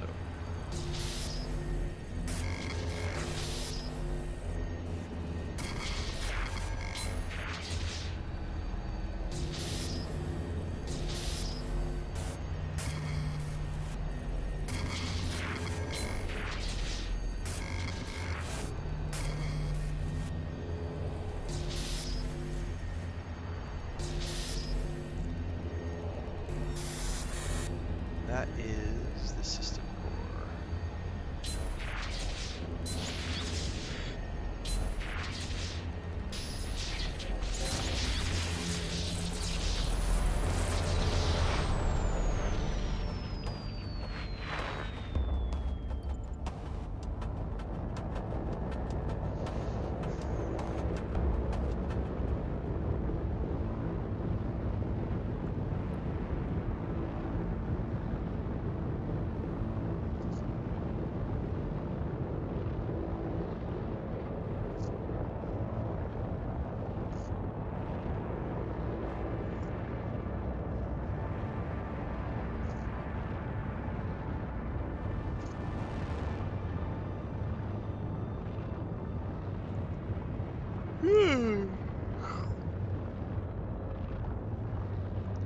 Every time she comes in to say good morning to me, so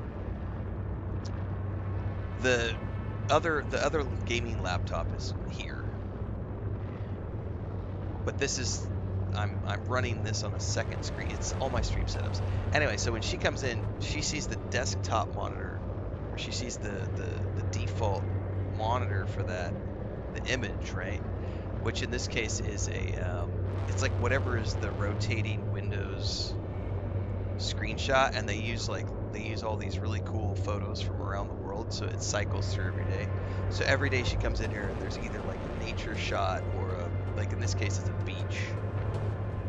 I don't know which beach this is, but it's, if you click on it, it'll show you the information, but it'll be like an image of an owl or a really cool sunset or a beach or a mountain, or you know, but they cycle through these really cool pictures. So every morning when she comes in, there's a picture on the screen. She's always asking me what those pictures are.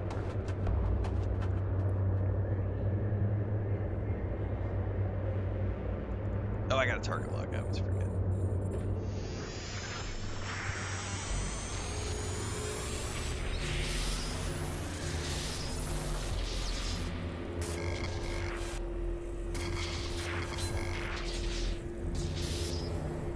There's nothing in that direction.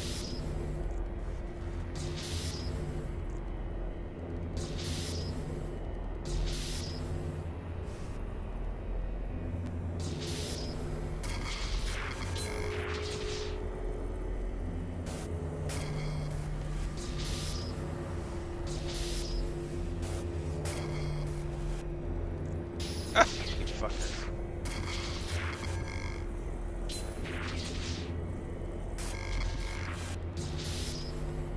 I can save that for later, right?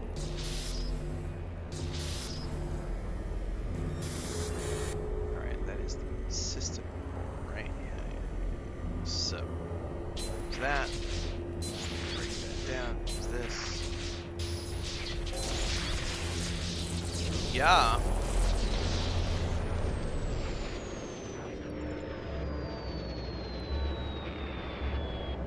I feel like I leveled up in real life hacking. Like, I've learned that system now. The tutorial doesn't, it like shows you all those things, but it's one thing to show it to you and another thing to actually do it.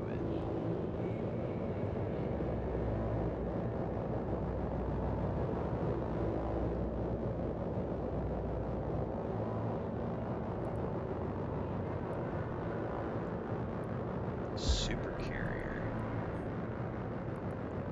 Damn. good looking ship. Hear me, O Lord, smite these foolish rebels with your fiery wrath. Make them beg for the mercy of a swift end.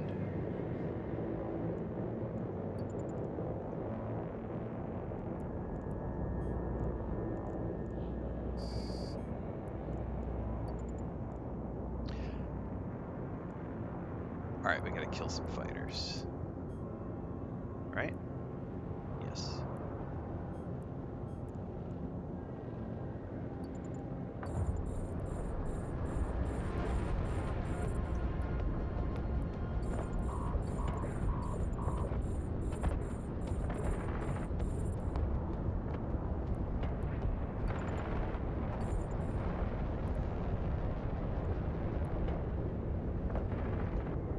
I don't need my afterburner right now.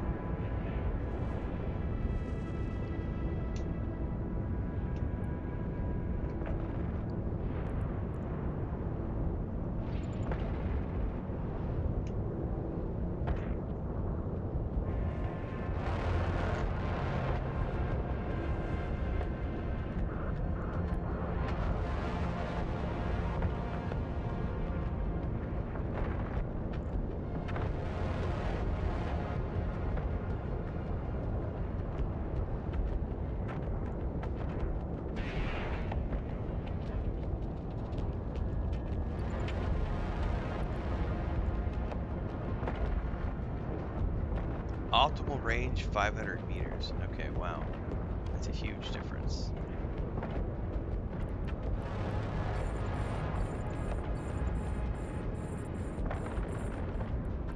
Oh, this one can only do 4 targets. Okay.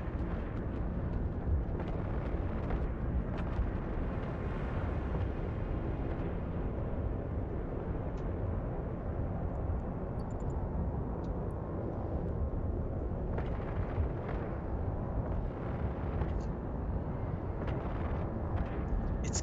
Oh, wow. I just realized it's got like a gap.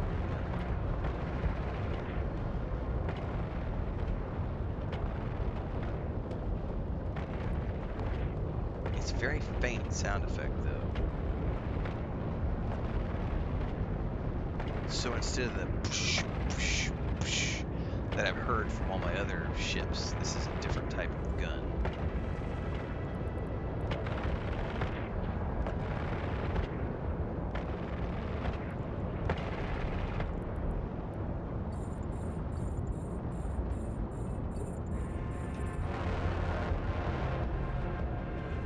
Now it says 500 meters, so I'm going to set that.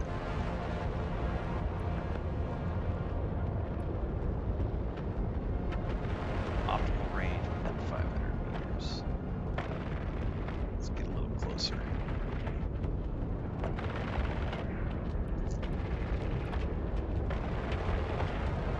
Wait, did it not change the distance?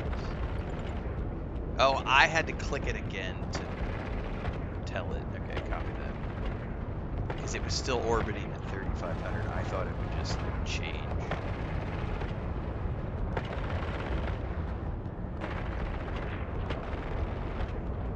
It does not want to let me get 500 meters.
Right, they're gonna take out the supercarrier.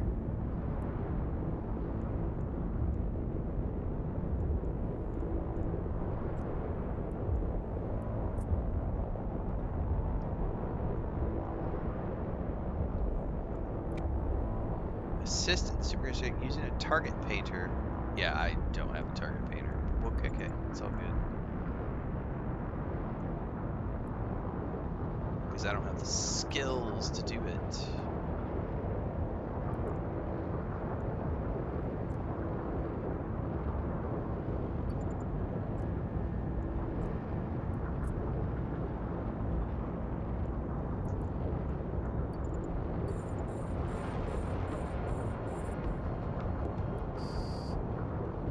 Oh, Jesus, I'm 19 clicks out. Stop firing.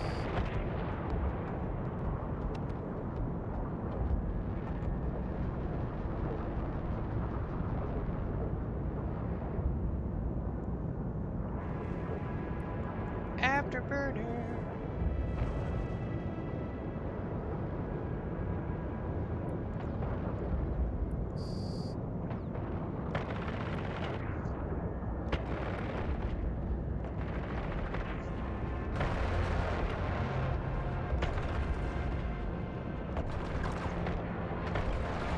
That's so cool looking.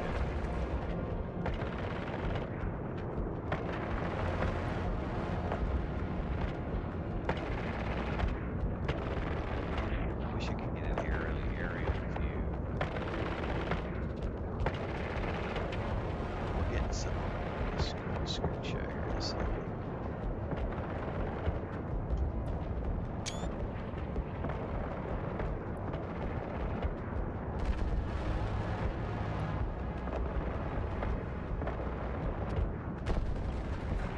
Alright, that is seriously cool looking.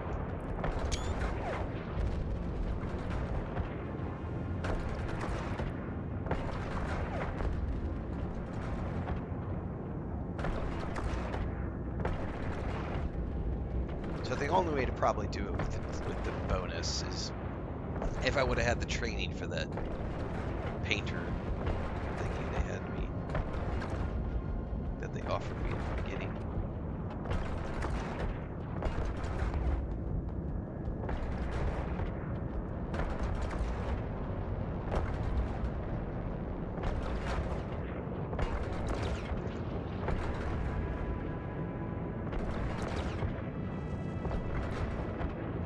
Really interesting. I signed up for the playtest for Eve Vanguard, which is in July. So it'll be interesting to see if I get access to that. I don't normally like PvP games, especially the PvEVP extraction games, because they tend to only end up being PvP. But I'd like to give it a shot. It looks interesting. It looks cool. I doubt I will enjoy it because I traditionally I bounced off of Marathon, bounced off of Arc Raiders. I don't really, it just becomes a gank fest. But I am interested to see what they do with the mechanics, so we'll see if I get into the alpha tester.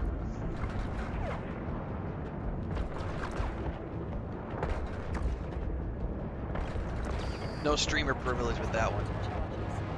Oh, I'm out of ammo. So I am just going to, I guess I'm just watching for the rest of the show. I don't have any more ammo.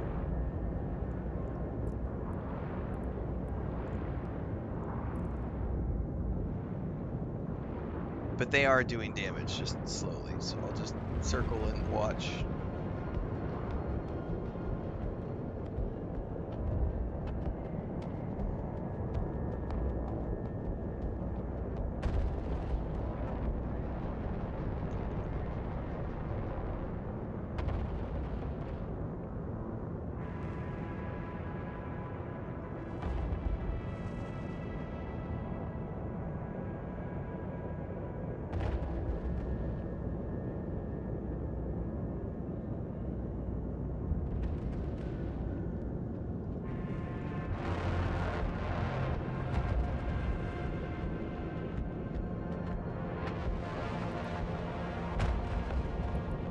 Alright, they're onto the hole now. They told me there would be light. They told me. Rawr. We're about to get a big old explosion. Ah, I didn't get a chance to get a screenshot because it's just a simulator.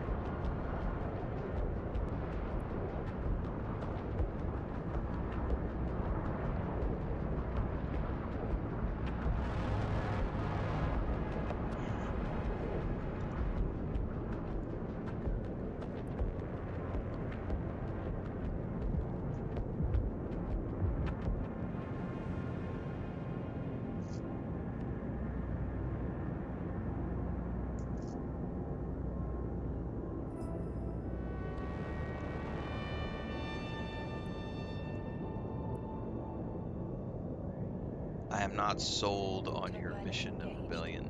Sorry, sir.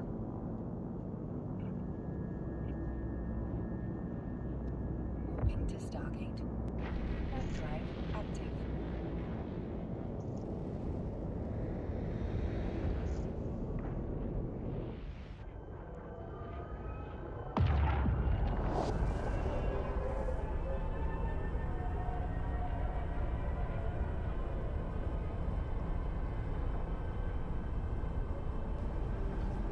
Ooh, Silo Season 3 is just around the corner. Earning season moves markets. You should be. How the fuck do I have audio on Twitch? Twitter. Shut up. Approaching Stargate.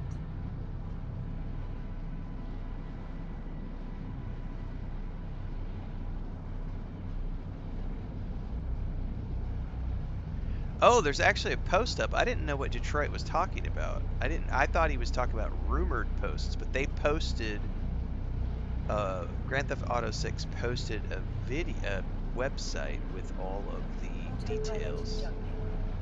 Because I guess tomorrow is when we start pre-orders.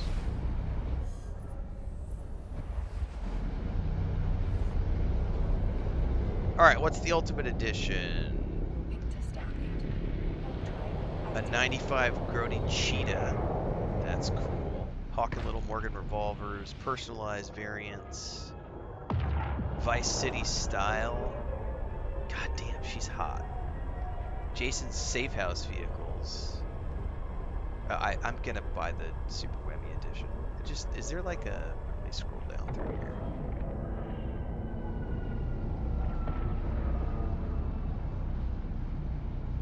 They don't actually show prices yet. I think they're just talking about what's in the Ultimate Edition, which is a lot of shit.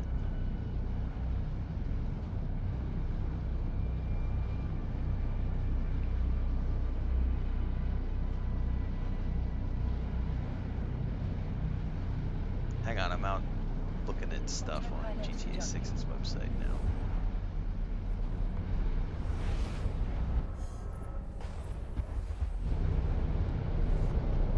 Okay, so no pricing yet, just Warping to station. Warp drive active.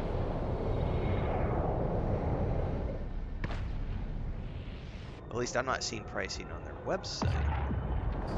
But Jeff Keighley posted that it's gonna retail for $80 in the Ultimate Edition. So, well, then I'm buying the Ultimate. Yeah. $100, not a problem. Approaching station. And I will be getting it for my PS5 Pro. For sure. Docking permission requested. Docking permission requested. Docking request accepted. Autopilot disabled. Waypoint reached.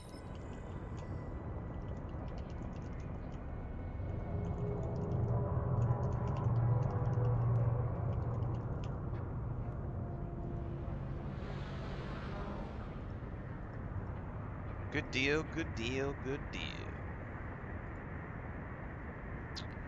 Start conversation.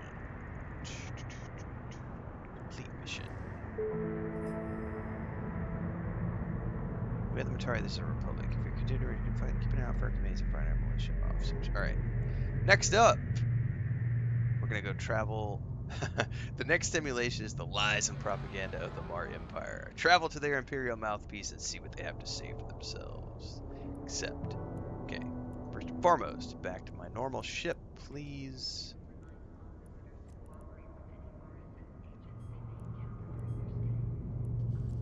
Back to the Algos.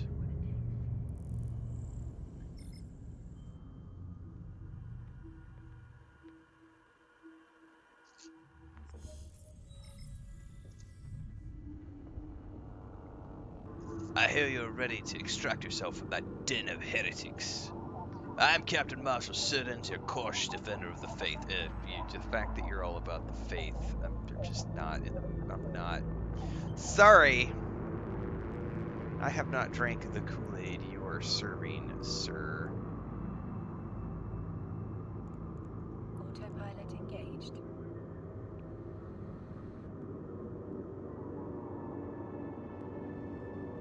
Warping to Stargate. Warp drive active.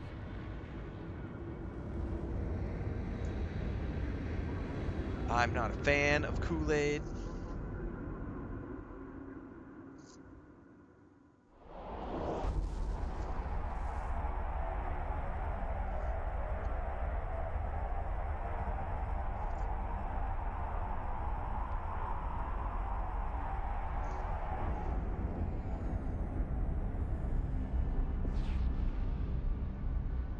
I just wish their sectors of space weren't so damn dark. It is really hard to get cool screenshots of my ship.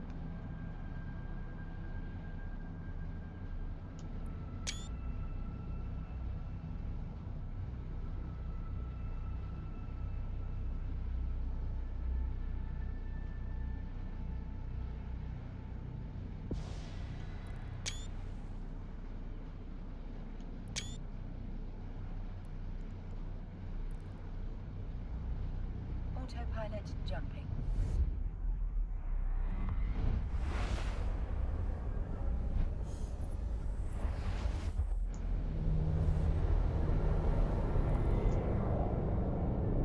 Warping to Stargate. Warp drive active.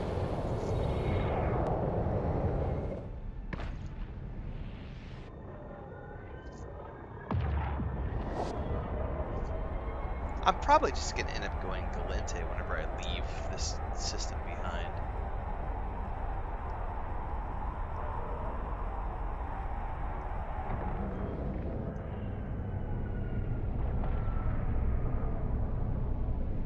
Approaching Stargate.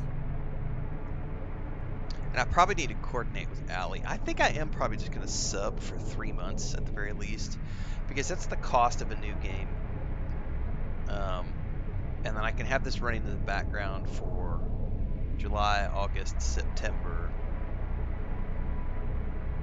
And if I'm still having fun and still playing at the end of September, July, August, September, I could look at doing another 3 months. I'm not willing to do the 1 year because I just don't know that I'm going to play this for a year. But I know I can get 3 months out of it pretty easy playing into the background, doing other things. I can log in every day, make sure my skills are going up. Warping to Stargate. Pretty sure I'm going to sub it for 3 months. But I do need to coordinate with Allie because I know she was wanting to do some. Like, we need to set up like a headquarters for the corp and everything else. What's up, Samurai?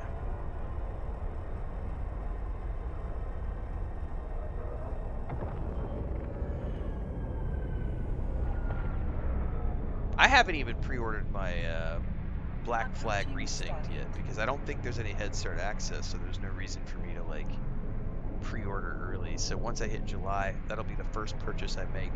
I could have sworn there was something coming out before Black Flag Resynced that I wanted to play like early July, but I don't remember what it is. But I know we've got Black Flag Resynced and Halo in July. Halo's at the end of the month.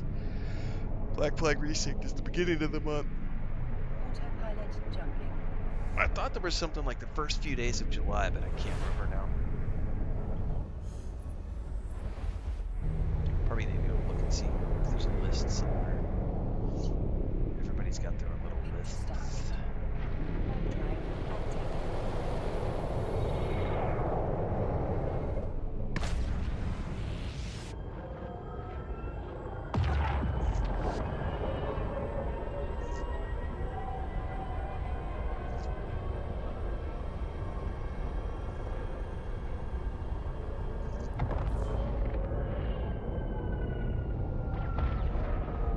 What's up, Bubbles?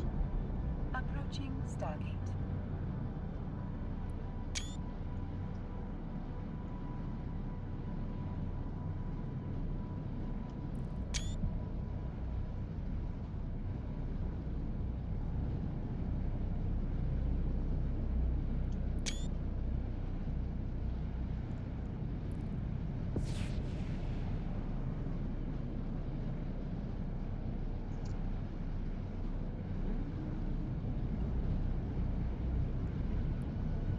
Autopilot jumping. Take me to your leader.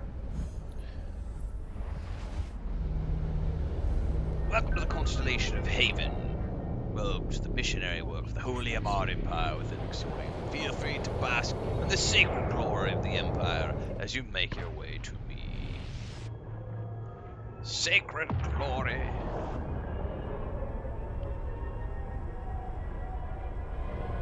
The zealous ramblings of a religious psychopath.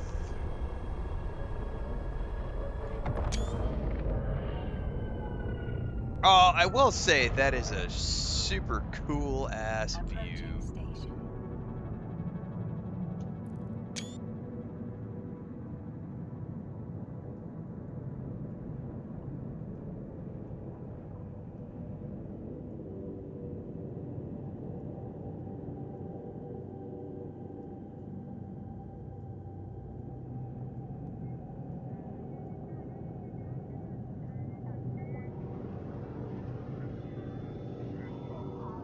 I still think it looks better with the backdrop of the planet back there.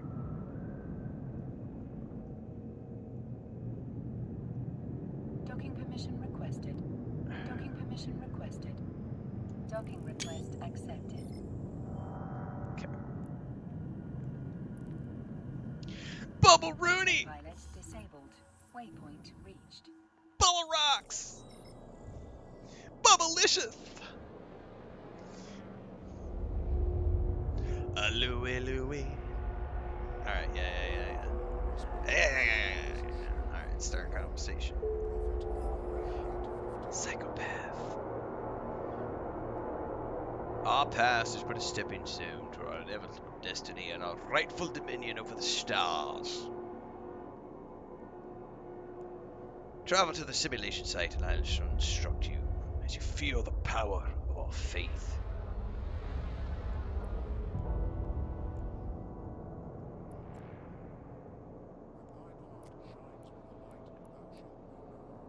Wait a minute.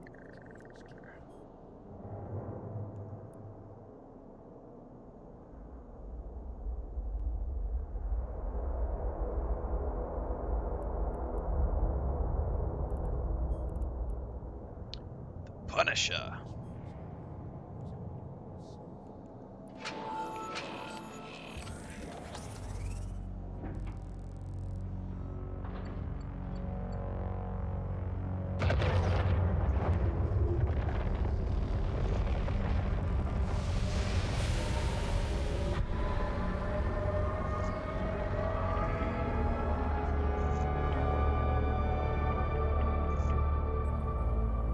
Golden gun. Golden eye.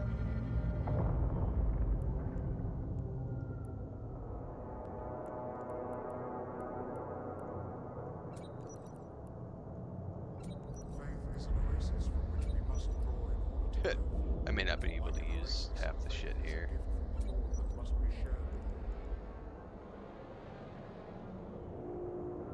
Oh, is that like a... Is that ammo?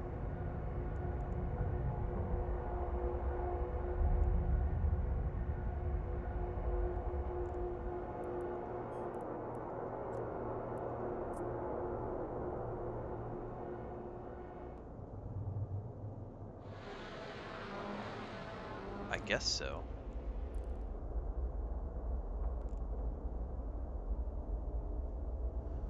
What's up, video game history? Alright.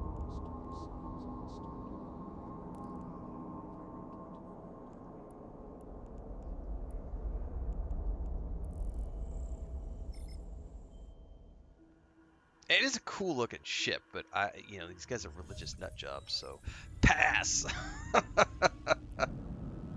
Oh, it flies with the wings up?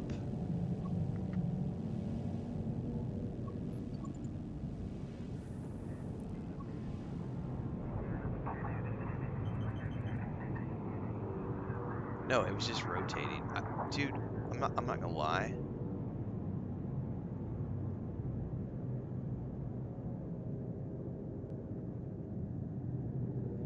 I did not know. Why is it rotating in a circle like that? Warp drive active.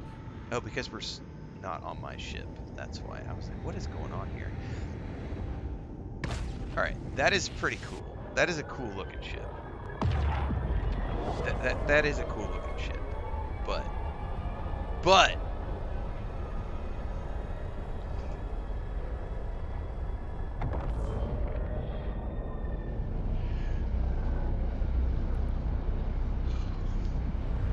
I don't go in for. Oh, did you see the laser turret popped up and out when he came out of warp? Okay, they're trying to sell me on how the Vatican has paid for all their cool shit. It's like, look, God has all these cool toys. Don't you want to join? Be on God's side. God has lasers.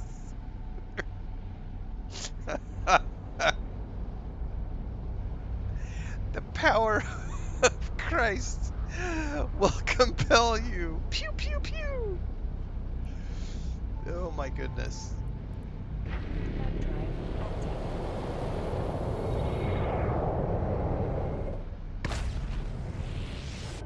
active. It comes back in and it goes in the door. That's really cool.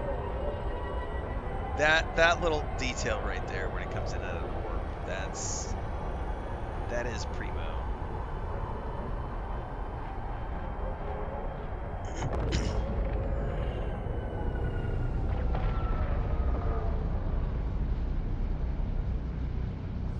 Oh, it didn't give me a chance to get my screenshot.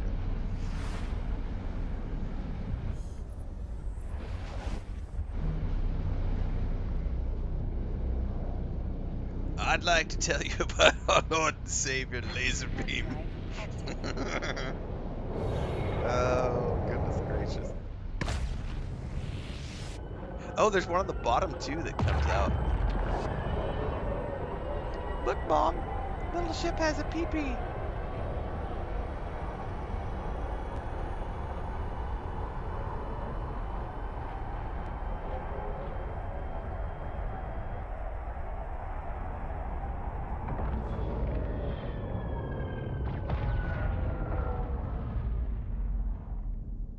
Aw, you pee-pee. Okay. At the Golgotha Fields in Nanur, the faithful stood their ground against the forces of insurrection, the self-styled Great Rebellion of the Mimitar. So this is the other side of that fight we just took place in, and I'm assuming here in a minute we're going to get the other side of the fight from the Galente Empire, from their side of the escape.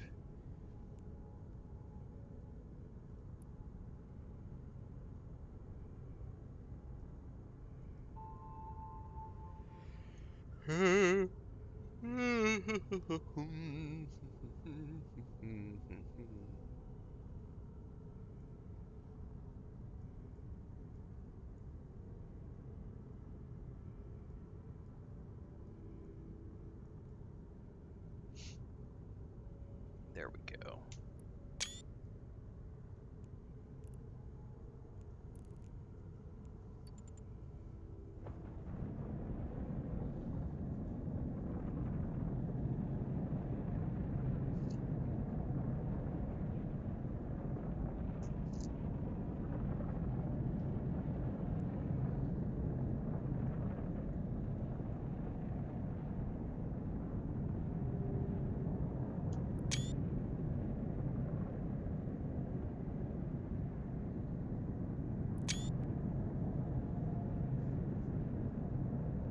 Our Lord and Savior laser beam.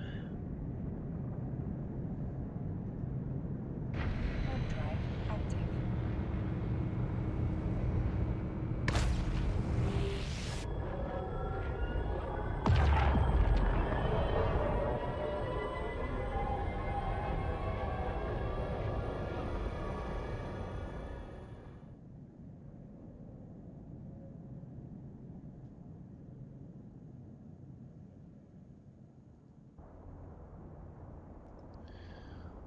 Alright, help me get this dreadnought repaired so we can join the fray. Fuck me, I don't have the skill, and they're gonna make me take the skill probably to be able to complete this. However, I had this skill when I did...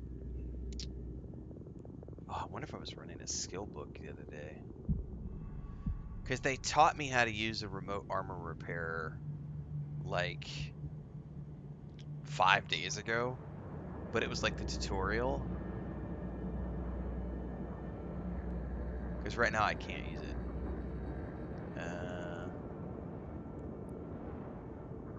So I wonder if I'm not going to be able to do this one without training.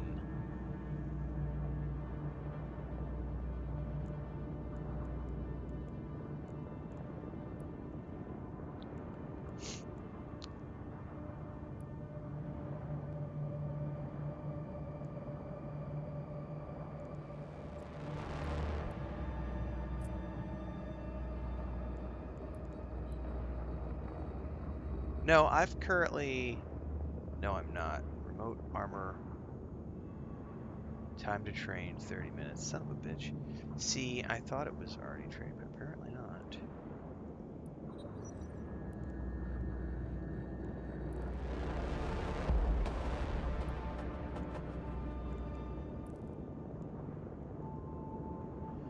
I don't think I'm going to be able to repair this. Like... Sorry, I know that I'm not going to be able to repair this because of the time limitation on learning the armor repair. And if this is a hard thing where I can't do it,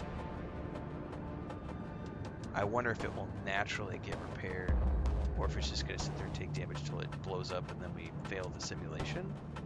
But I can't, I don't think I have any skill points to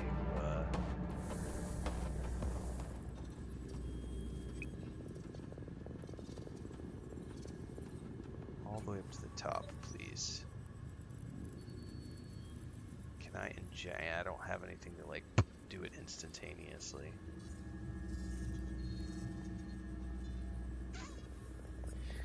Man, I thought for sure I had that because they let me do that during the tutorial, but apparently I do not have that.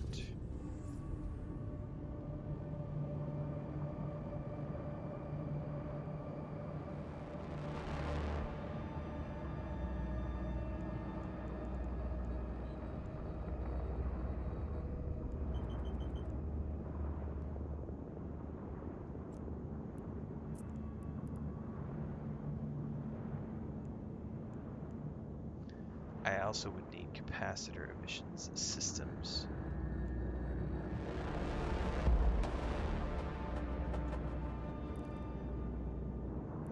Well, the good thing is that it's not going down, but I'm not going to be able to do anything about it.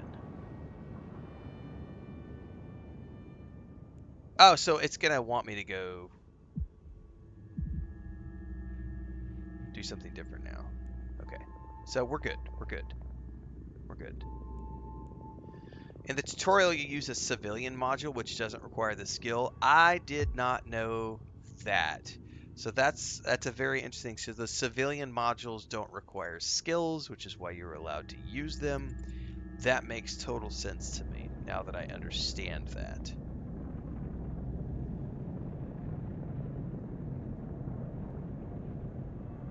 Well, I wonder why this, out of sheer curiosity. It's interesting that because this is a story, I guess the tutorial already, never mind. I'm thinking out loud here. I'm like, why wouldn't this include the civilian versions just to get you through the story aspects of this? But I guess at the same time, they're trying to teach you that, hey, the civilian ones that you used before, it would have been nice to have a pop-up somewhere in there that says, hey, the difference between a civilian version and a rank 1 version is that the civilian versions don't require you to have any skills, but these do, so you'll need to train. Because, like, technically,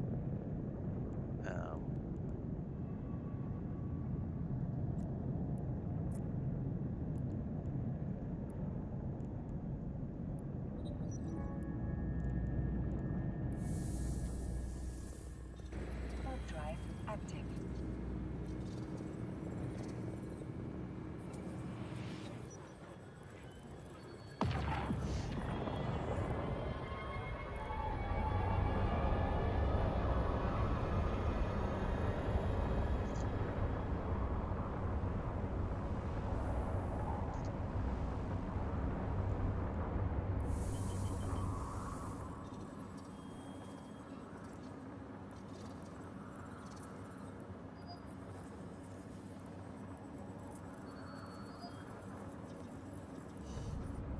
Destroy hostiles.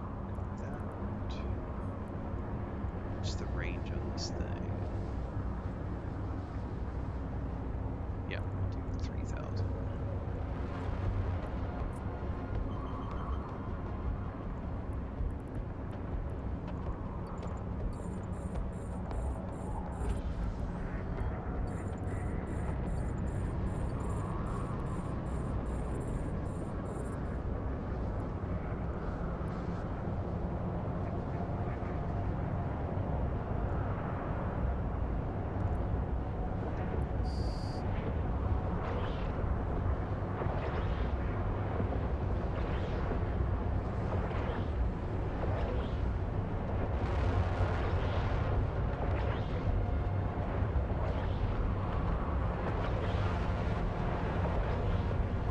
I have no clue, Sean. Sorry.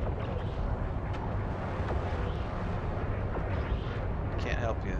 I literally have no clue.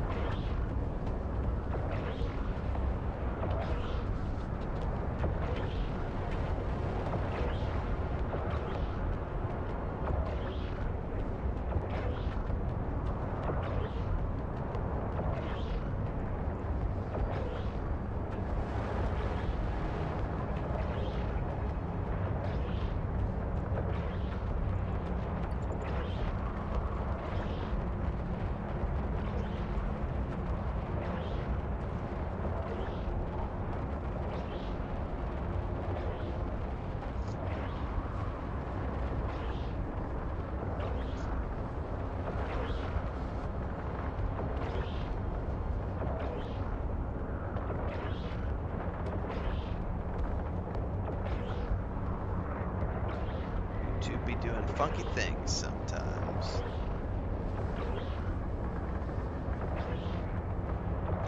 Now, how is he just able to move far away from me? What happens if I approach him? Because my orbit is not doing jack shit.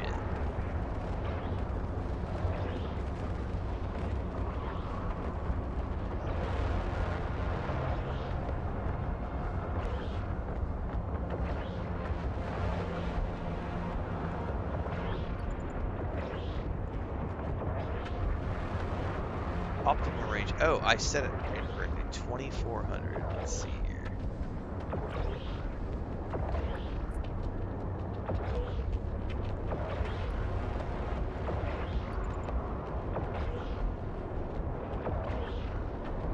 I don't use mods, so it's just if your chat is not going through on YouTube,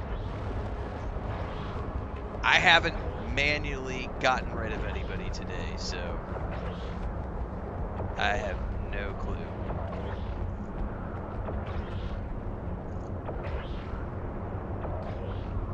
How is this guy, like, I'm assuming it's because he's able to stay away from me distance-wise. Because I have not been able to get within that distance of him. So let's switch targets.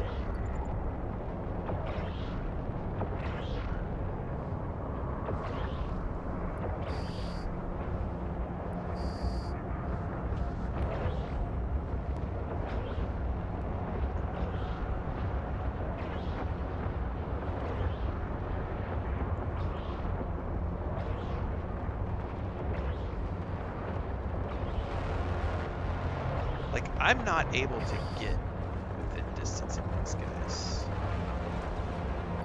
Not quite sure what's up with this. I try to approach.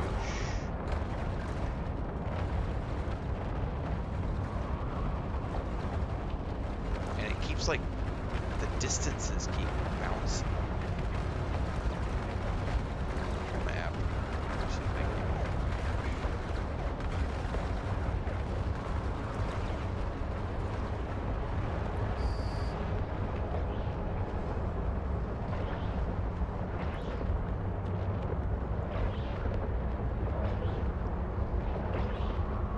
I think that was it. I can't orbit them because for some odd reason.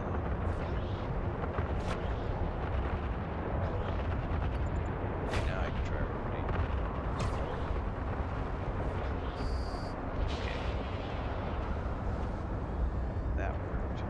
approach. There seems to be some wonkiness in some of these simulations in terms of the targeting and the orbiting not exactly working.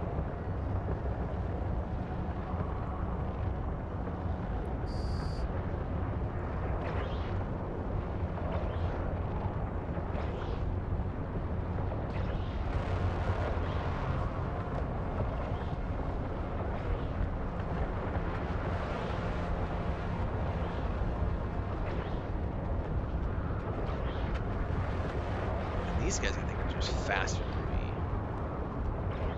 which is what the afterburner is for.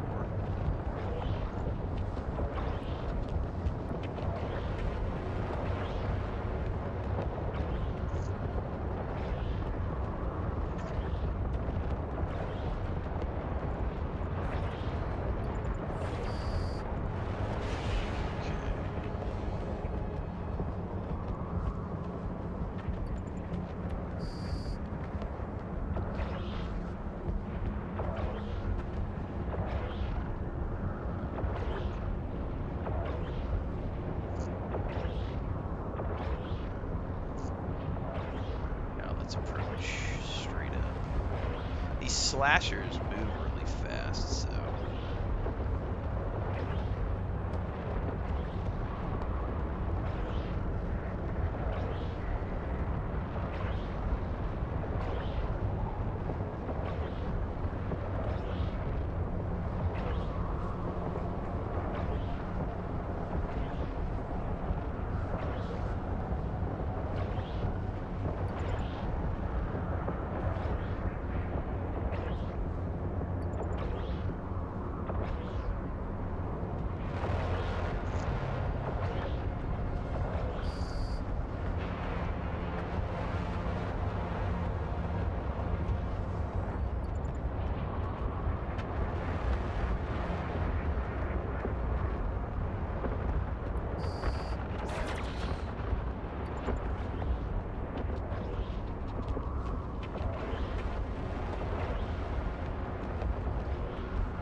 Oh, you can also keep it range. 2400.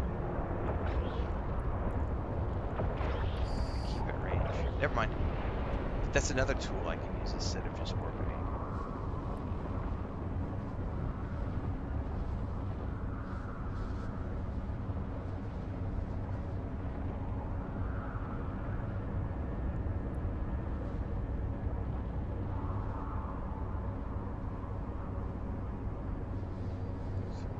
Go.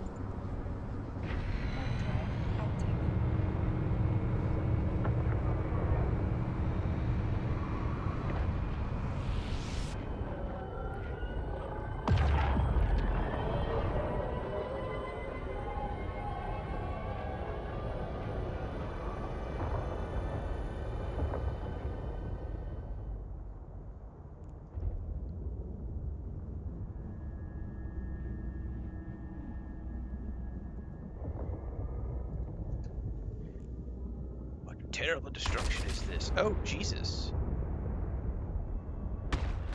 Dear Lord, there is no way our guns could destroy this enemy. There's nothing else for it, as the scriptures teach us. We are his retribution incarnate, his angels of vengeance. Oh, that is a cool screenshot. I gotta clear the...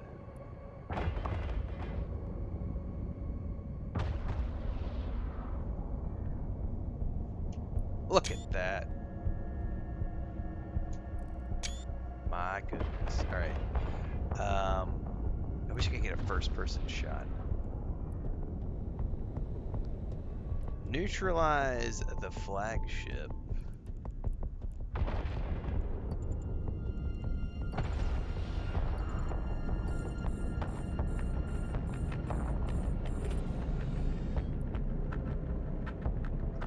Alright, see you, Whip.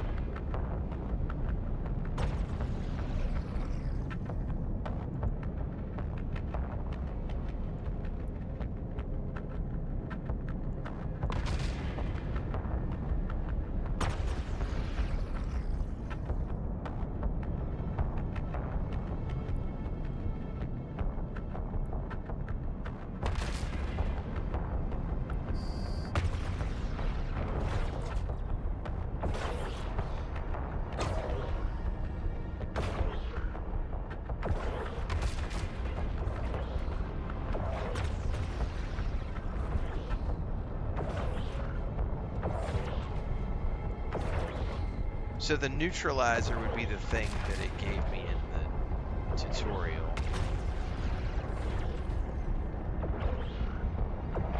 I wonder if we're just not flat out not going to be able to damage it until the timer goes down. I bet once the timer goes down, we'll start damaging it. I'll be right back.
So I'm willing to bet we can't do anything to this ship unless I've trained that ability. Which kind of sucks ass. Like, for a tutorial mission,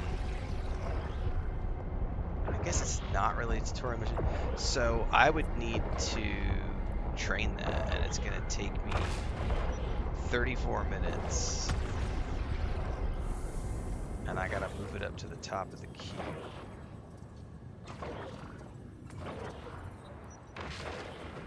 Because literally we can't do anything.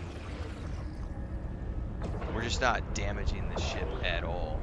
So they're requiring us to use So I'm just going to turn that off. So I guess we have to sit here for 30 minutes.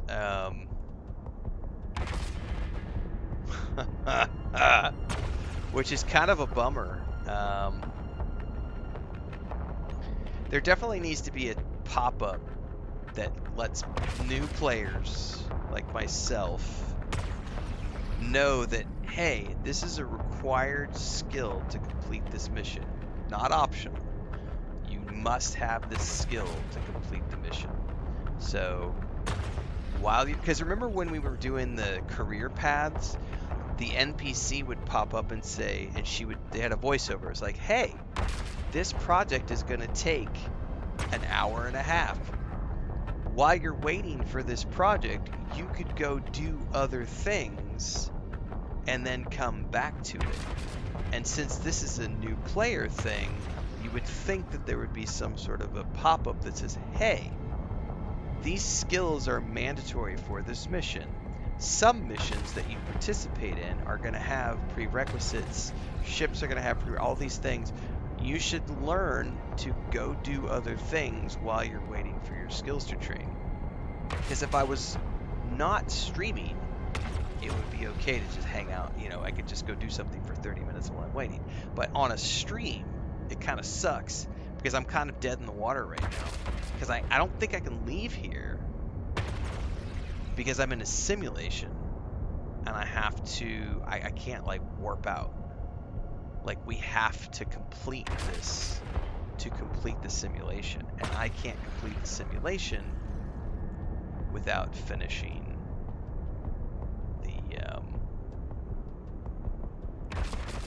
the skill training, which is kind of a bummer.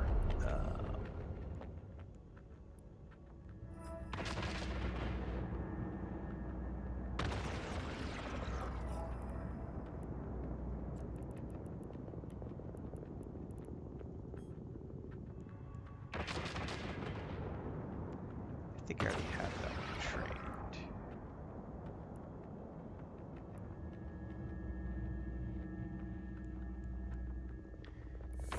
Yeah, because unfortunately I don't have any like, hey, immediately train this up. I don't have any skill points.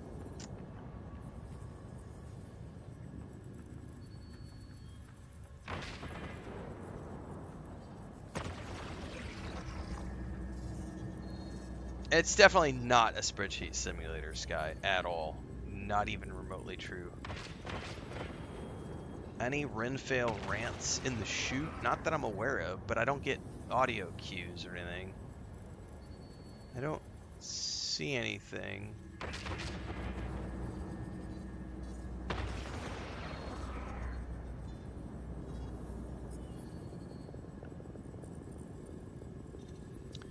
I think they probably are referring to like the way the game used to be played, but nowadays it's so user friendly. Like all of this information is just here, and there's all these story modes and everything else that you can do. So, like I'm on a story mode. The only thing I would say that we're lacking right now is, and this is a mild complaint, but before we did this mission, it would have been nice to have a pop-up to let me know that those skills were mandatory.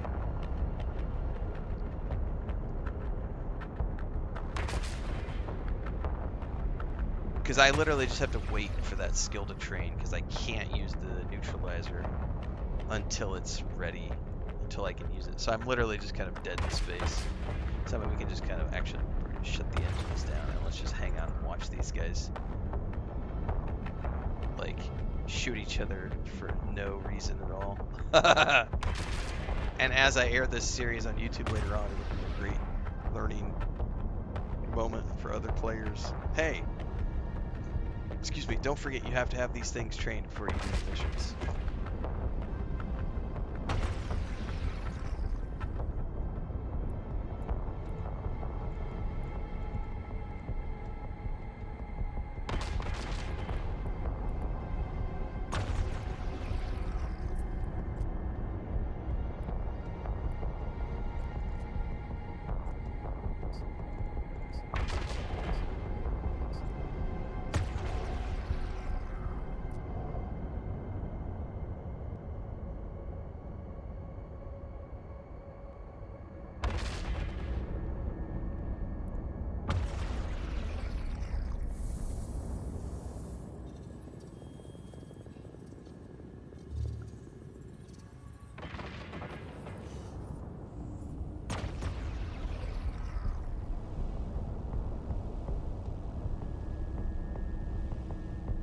Correct, exactly, DSM. Since this is like a starter area, it should be an automatic thing where it's like, oh, hey, you're gonna need these skills to do this mission.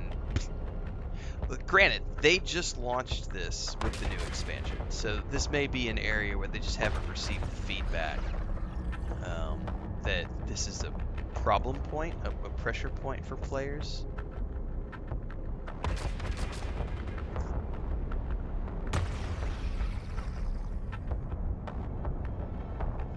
So we are literally, we're just gonna be dead in the water here until this finishes training, because I literally can't do anything. So we got 22 minutes left. So twiddle our thumbs. I can't warp out of here. If I could warp out of here, I would go, like, do something. But I'm in a simulator, and I'm afraid if I leave, it'll cancel the entire simulation and make me redo all the steps again, because I'm pretty sure I could manually warp out, but I don't want to do that, so we're just gonna hang tight.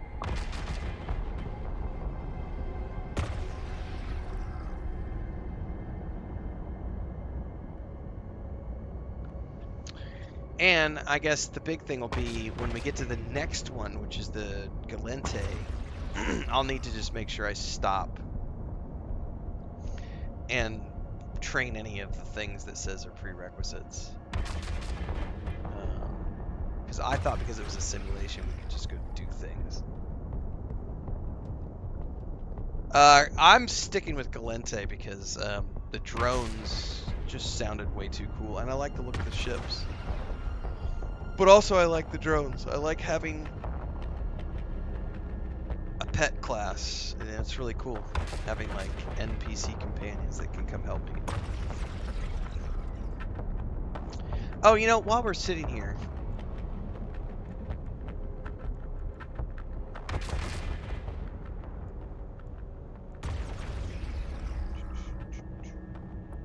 these are all the benefits.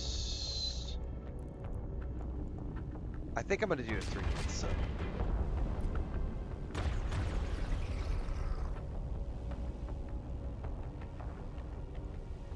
Oh, so you can pay through Plex too. That's interesting. Oh, it's gonna take us out. Hang on.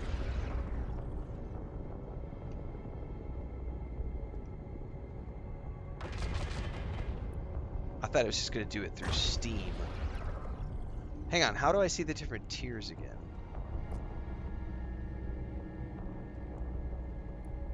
Ah, here we go.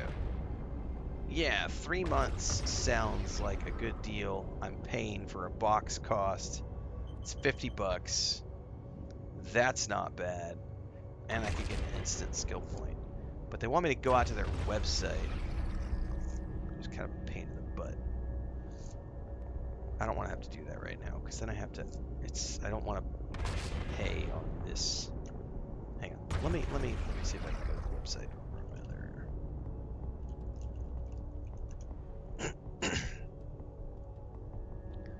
Log in.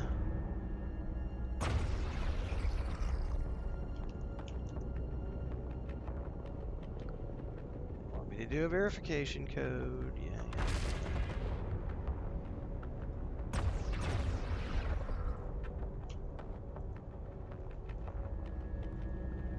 I thought it was gonna have me sub up through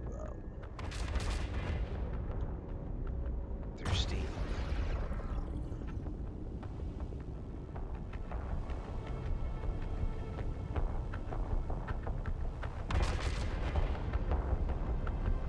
Upgrade to Omega. I want to do 3 months.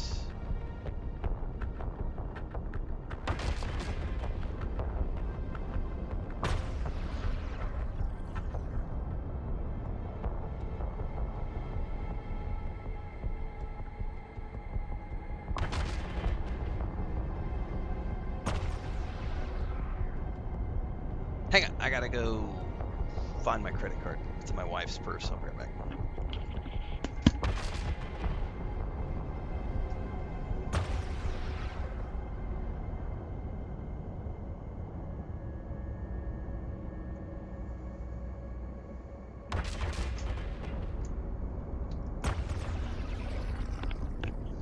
While we're sitting here, I'll just sub up. And then I can maybe train that thing instantly.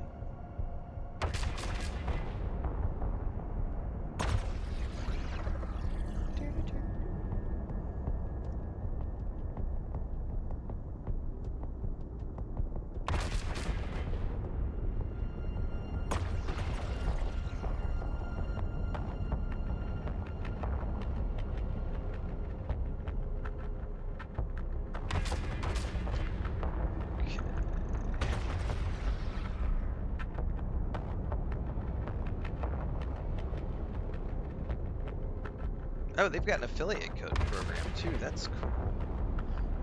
Shit, I didn't know that.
Alright, there's my receipt.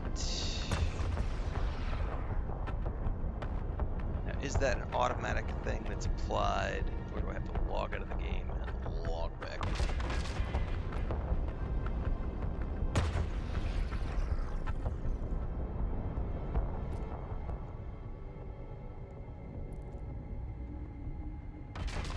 How does that work?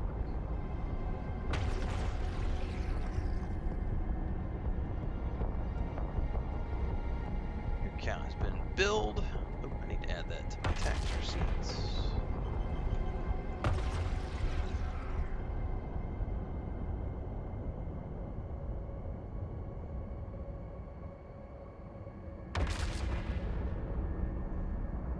Oh, you know what I wonder though? I feel like I may have just fucked up.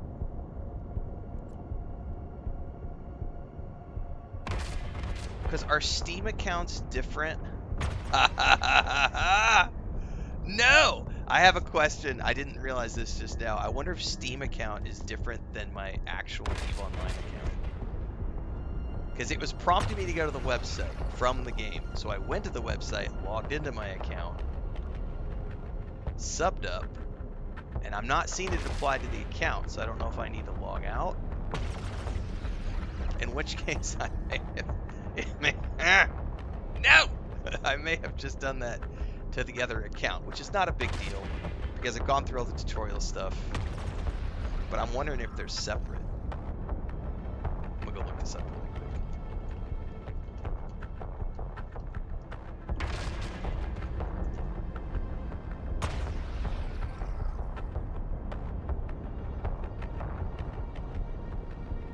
Yeah, I have a feeling that I may need to...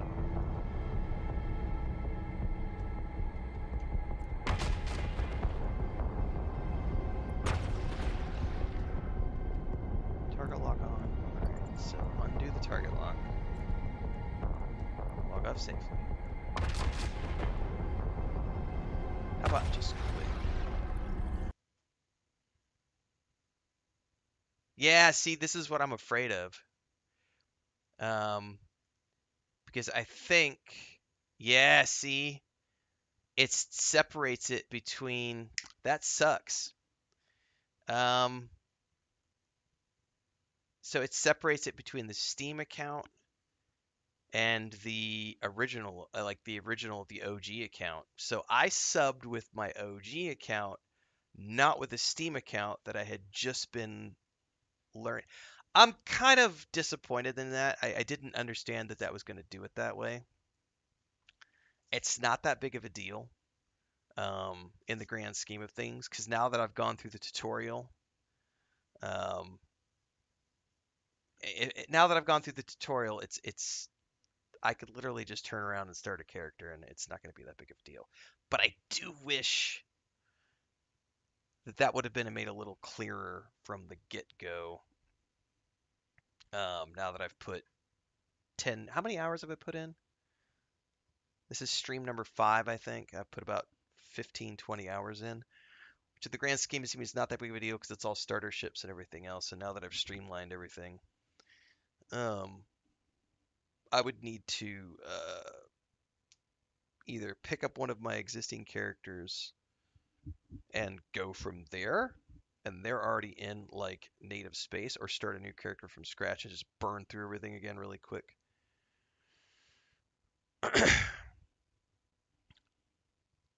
I think that's probably a Renfail rant.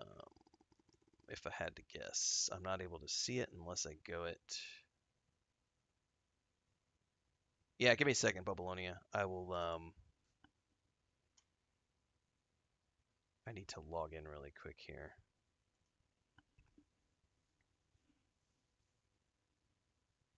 No, it's all good. Let me get logged back in so that I have something in the background while we discuss the Renfail rant.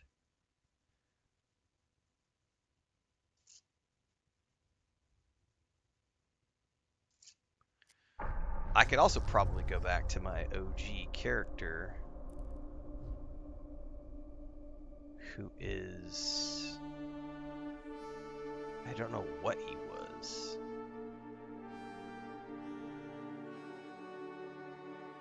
I have no idea. That's another thing I can... Can you...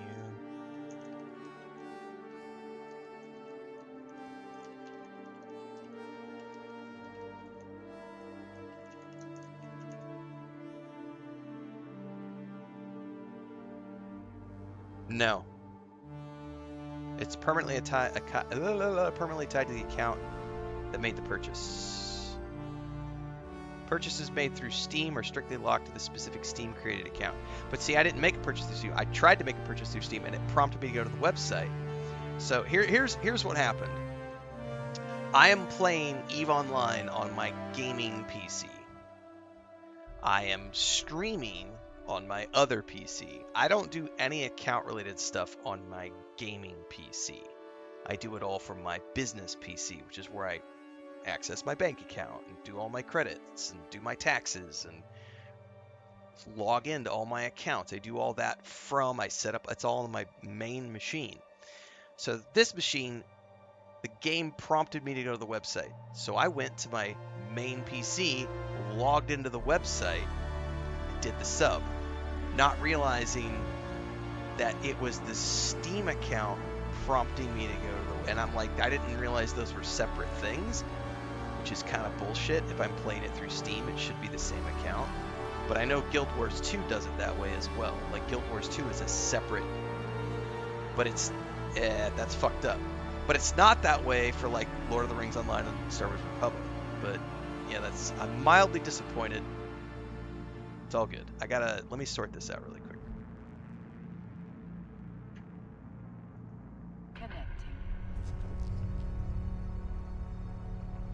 I want to see where this guy is and what he was working on.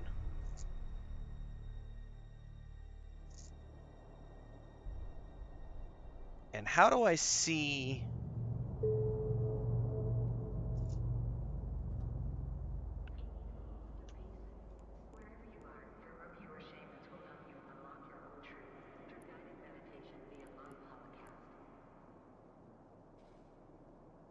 How do I see what the character is? That right there. What is that? Galente. So this character is a Galente character. This is a character I created 3 years ago. So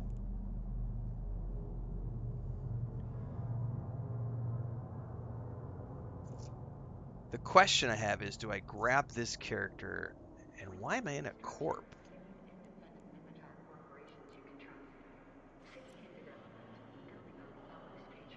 I probably joined something when I was like,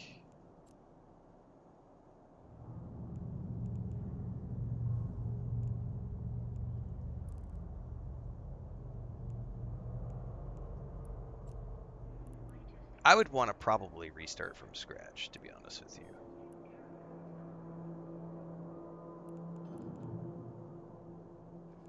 The question is,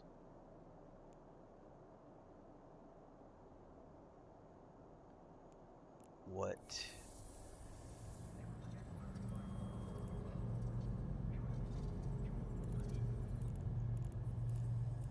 Yeah, I think I'm gonna just do something from scratch. All right,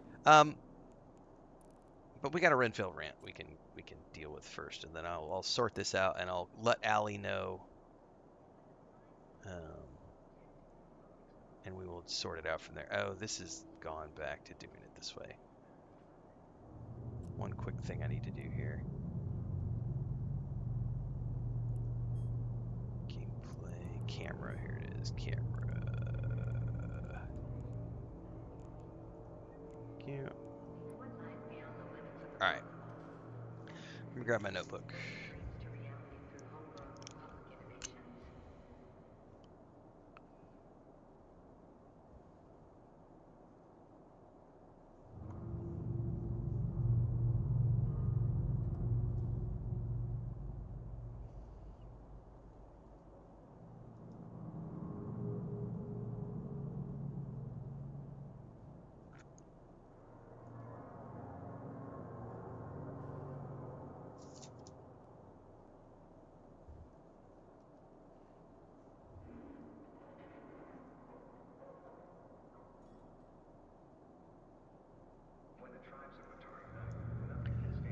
And that is at 3:14. So Bubbleonia just claimed a Renfill rant. I'm gonna have to ask Bubbles a question about this too, because I'm not. There's a part of this I'm curious about. So the question was, Bellular reported this week that the average gamer buys 1 to 2 games yearly and spends an average of $30 on each game. What can devs do to stand out in a market constrained by these factors? What are you saying? Are you talking about the constraint of the fact that the average gamer only spends $30? Is that the constraint you're asking about?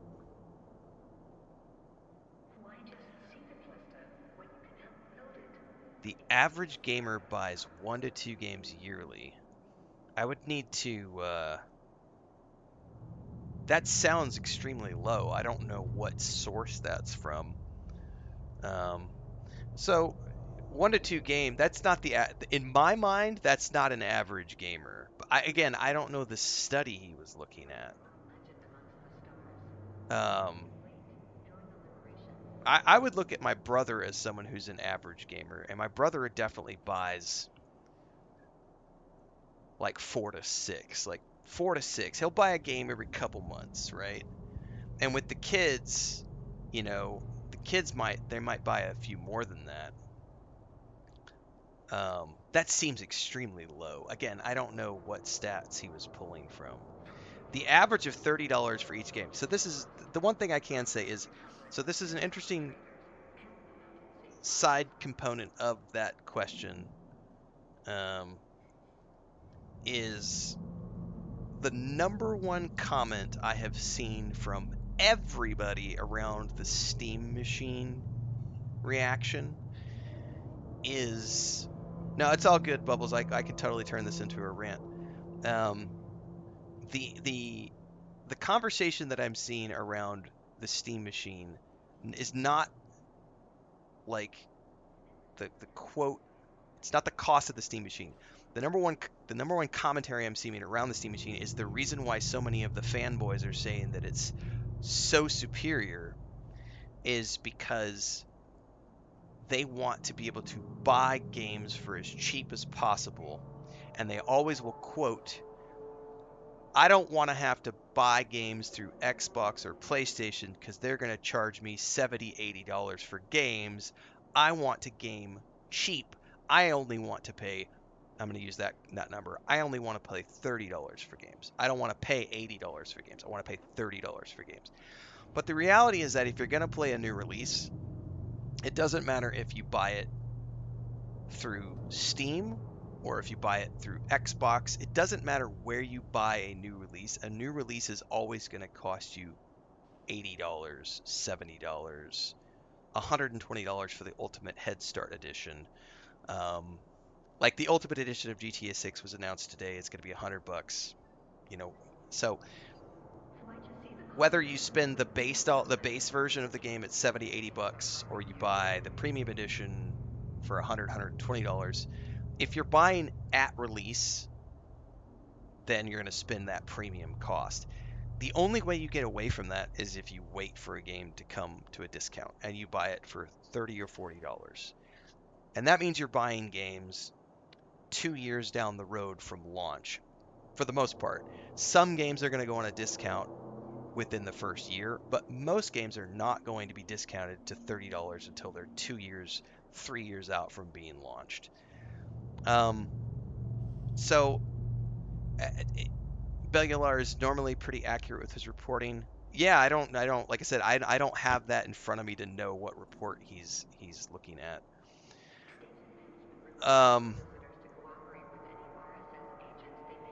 What can devs do to stand out in a market constrained by these factors? Well, I'll tell you what, there's nobody other than indie developers are going to develop a game for $30 or less. There's no way. You're not developing a game for $30 or less, and unless you are an indie team of, like, I would argue, half a dozen developers. Because I can tell you, having built an MMORPG with a team of mid-20s, that was we did it on an extreme budget, and it was a few $1 million to build an MMO. The tabletop game that I built with my brother and my wife and the contractors we used, we definitely built for under $1 million. So, but even that we priced, I can't even remember what I priced our tabletop at. Can I go find it really quick? It's been a few years, I don't pay attention.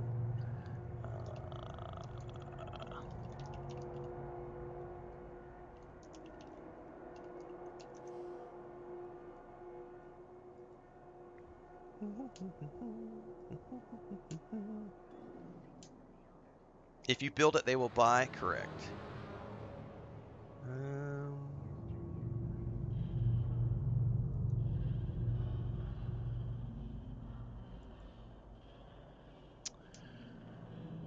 I have our book priced at $30 for the tabletop, or for the digital edition. So it's $30 for the digital edition, and I think it was 50 or $60 for the print edition. So we were a 3-person team with, I don't know, we think we used like 8 or 10 contractors over the course of 3 years, and we priced our tabletop PDF at $30. And I think that the only products you're going to be getting for $30 or less at launch are going to be indie titles from developer teams of under 10 people who built their game for less than $1 million. Because if you've got 3 years of dev costs at a 10-man team, we could do some simple math here. Oh, I'm looking at the wrong keyboard. Hang on.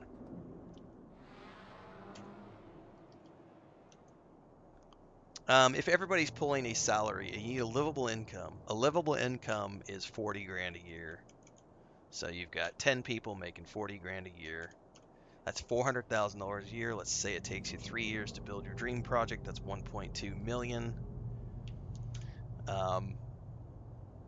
If you sell your copies for $30, you need to sell 40,000 copies just to break even. There ain't no indie teams selling 40,000 copies of their games. We just covered this the other day. The average like indie project coming out of the gate is going to be lucky if they sell 5,000 copies. Getting to 40,000, if you're selling 50,000 to 100,000 copies of your indie title, you are in that unicorn status of someone who came out on Steam. You made it through, somehow made it through as a unicorn through all. Somebody just did a report today on the amount of games that came out during this year's Steam Next Fest. It was thousands, thousands. And when you look at like wish lists, that doesn't translate to sales. It's usually in the 10% bracket are the amount of people who buy your game. So even if you get if you get 100,000 wish lists, that's great. 100,000 people on your wish list, that's fucking awesome. You're only going to sell about 10% of those on average. So that's 10,000 sales. So the math just doesn't track. Anyway, I'm a little off course. What I was trying to get around to was you look at the average indie project. $30 or less is you're not buying premium games at that cost. If you're buying a $30 game and that's your budget is $30 and you only buy a couple of games per year, you are buying indie projects made by teams of less than 10 people, or you are buying something that's been out for 3 years and it's been heavily discounted. Now, outside of that, there are tons of little indie titles that are built by teams of like 2 or 3 people that you can buy for $15. But that's not the like, yeah, that's a whole nother ballpark of things.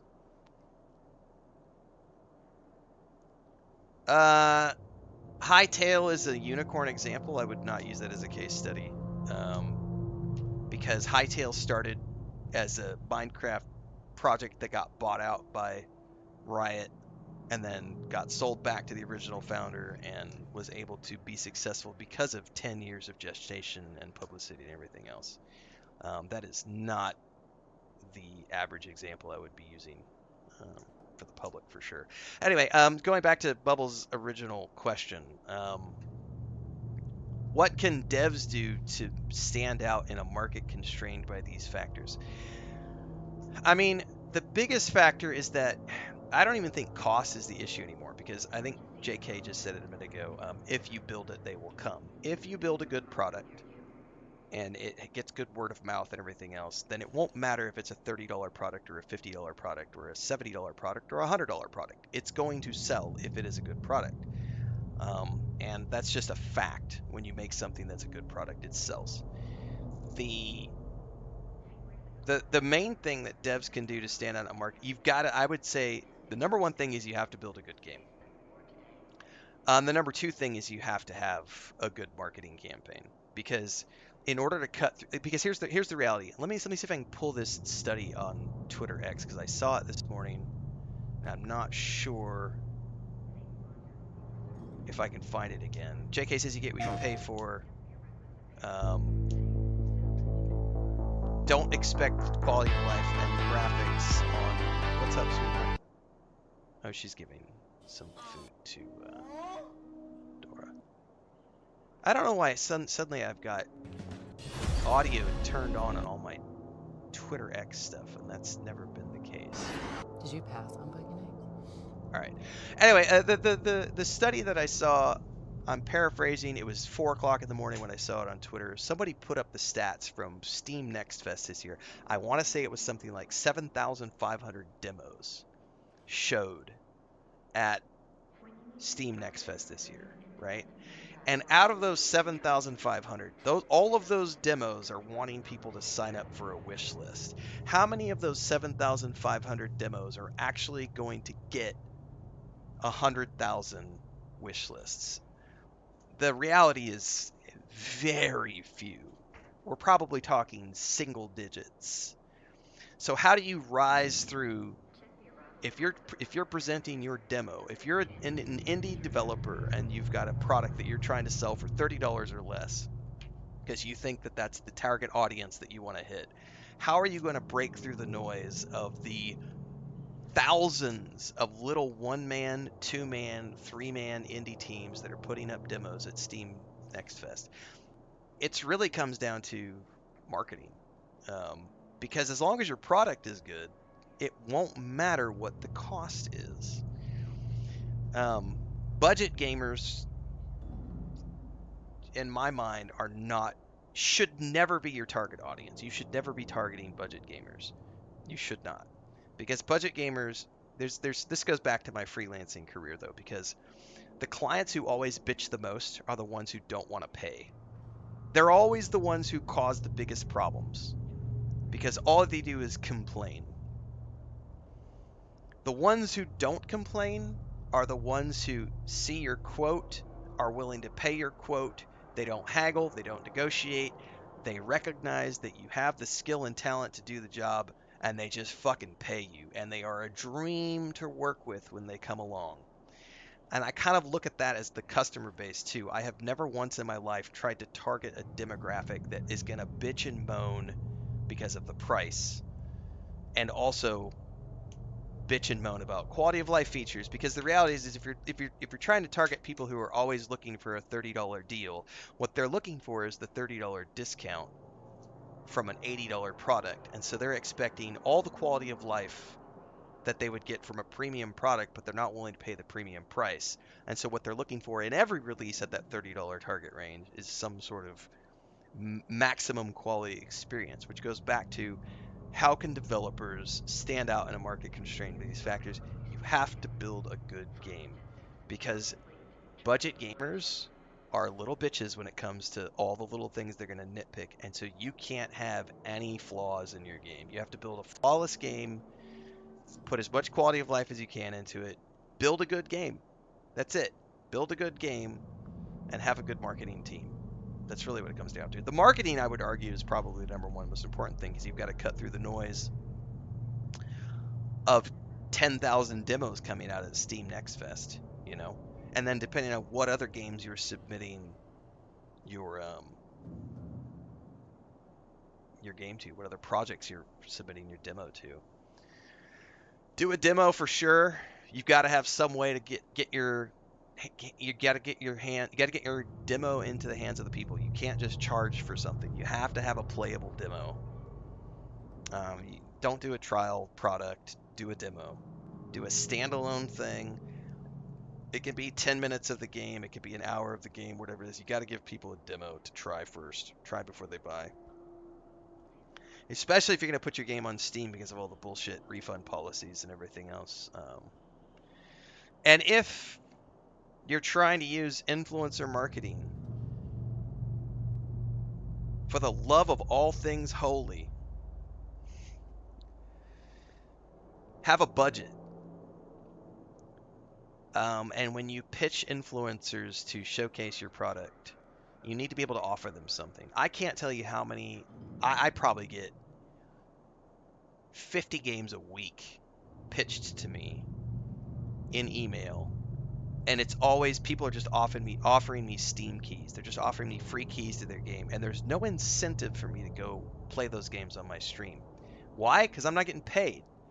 I don't give a shit about your shitty little side scroller pixel art turd. I don't care. I don't care. Oh, I don't care that you spent 3 years living in a cardboard box to build your dream game. I don't care. I don't know you. I'm not your friend. I'm not your family. I'm not your boyfriend. I'm not your girlfriend. I'm a rando person on the internet that you have reached out to, and you're asking me to promote your product. Why the fuck should I promote your product?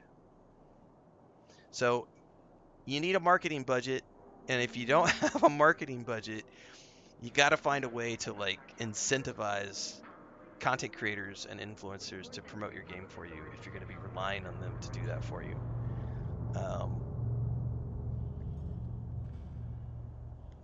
Give them a cut of the back end profit, give them commissions, If you don't have an upfront budget to just flat out pay someone for their time, then you got to give them some sort of commission or some sort of a, you know, it's got to be, their money has to be there. If the money's not there, there is zero reason for any content creator to go out of the way. Because it's not enough to just be like, hey, I built this game and it's like these other games, and we think you would like this game because you've played all the other games. Oh, I have a whole nother. I need to get with you, Bubbles, and we can have a private conversation about Lurk It. Because I have an interesting story about Lurk It, which is related to that video that I released to the channel members on YouTube the other day. Um, yeah, well, I should next time we get a chance to sit down and talk together, I'm gonna I'm gonna talk to you about Lurk It a little bit more. Um, uh, Free keys don't mean shit. Like I always laugh when I get the pitch. I've got this game that looks like this, and I've seen you play these other games on your channel, and I think you would like my game. And then you go take a look at it. It looks nothing like the games they're talking about. They're like, you played Starfield. I think you'll like our game because it's like Starfield mixed with this, mixed with this. And then I go look at the game, and it's a fucking pixel art, top-down, isometric sci-fi game. And I'm like, that has nothing to do with Starfield. It looks nothing like these three games that you told me it was like. It's science fiction. That's the only thing it shares in common. And I love it when it's like, I'm really busy right now. Thanks for the interest. I'm only doing, sponsored stuff. What's your budget? Oh, I don't have a budget. I was hoping that you would play my game for free. No, bitch, pay me. Like, that's not how this works. The world is a transaction, my friends.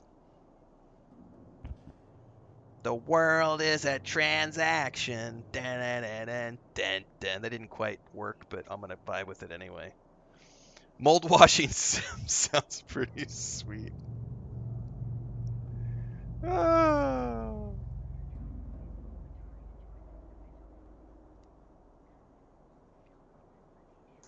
Yeah, I don't know. What can devs do to stand out in a market constrained by this exit? I think that's it. Build a good game, have as much quality of life as you can in it, have a budget for marketing, etc. Am I sponsored by Eve? If I was sponsored by Eve, there would be a big sponsored by tag in the description. There would be a sponsored by in the thumbnail, and there would be a sponsored by in like the title. It would be all over the place. No, I am not sponsored by Eve. This game just did an update. I wanted to try it. I have free time. I'm playing it. I'm still getting paid. I'm making advertising revenue. I'm making membership revenue. I'm making subscription revenue. I'm generating merch sales. I'm generating book sales. I'm generating Patreon subscriptions. So I am getting paid to play, but not directly by EVE Online.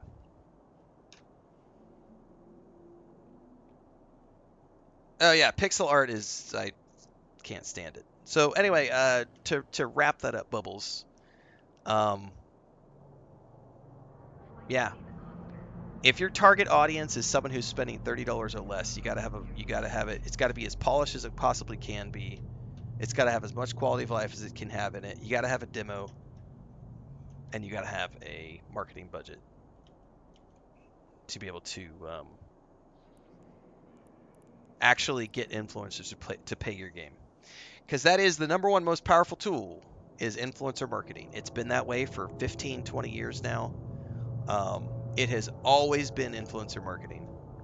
I mean, fucking Macedonia just paid John Malkovich to do an ad for the country of Macedonia, or Croatia. It might have been Croatia. It was one of those Mediterranean countries. Just paid John Malkovich. Because why? Because he's a fucking known celebrity figure. That's influencer marketing. They got him to promote their country's tourism. You know what I mean? You got Brad Pitt out there doing this, that, or the other. You got Henry Cavill doing watch commercials, and that's influencer marketing, my friends. It works. It is a powerful tool, and if you want your game to be successful in 2026, you must rely on influencer marketing. Mouse PI is Well, Mouse PI was also built on the success of multiple other titles. So Mouse PI was successful because they had previously done games that sold well. So it's another great case study.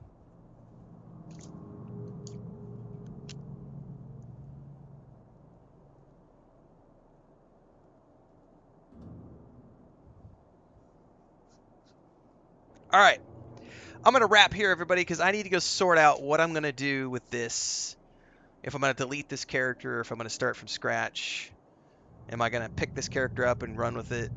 I got to coordinate with Allie, since I apparently put the subscription on this account and not my Steam account. So I got to go sort this out.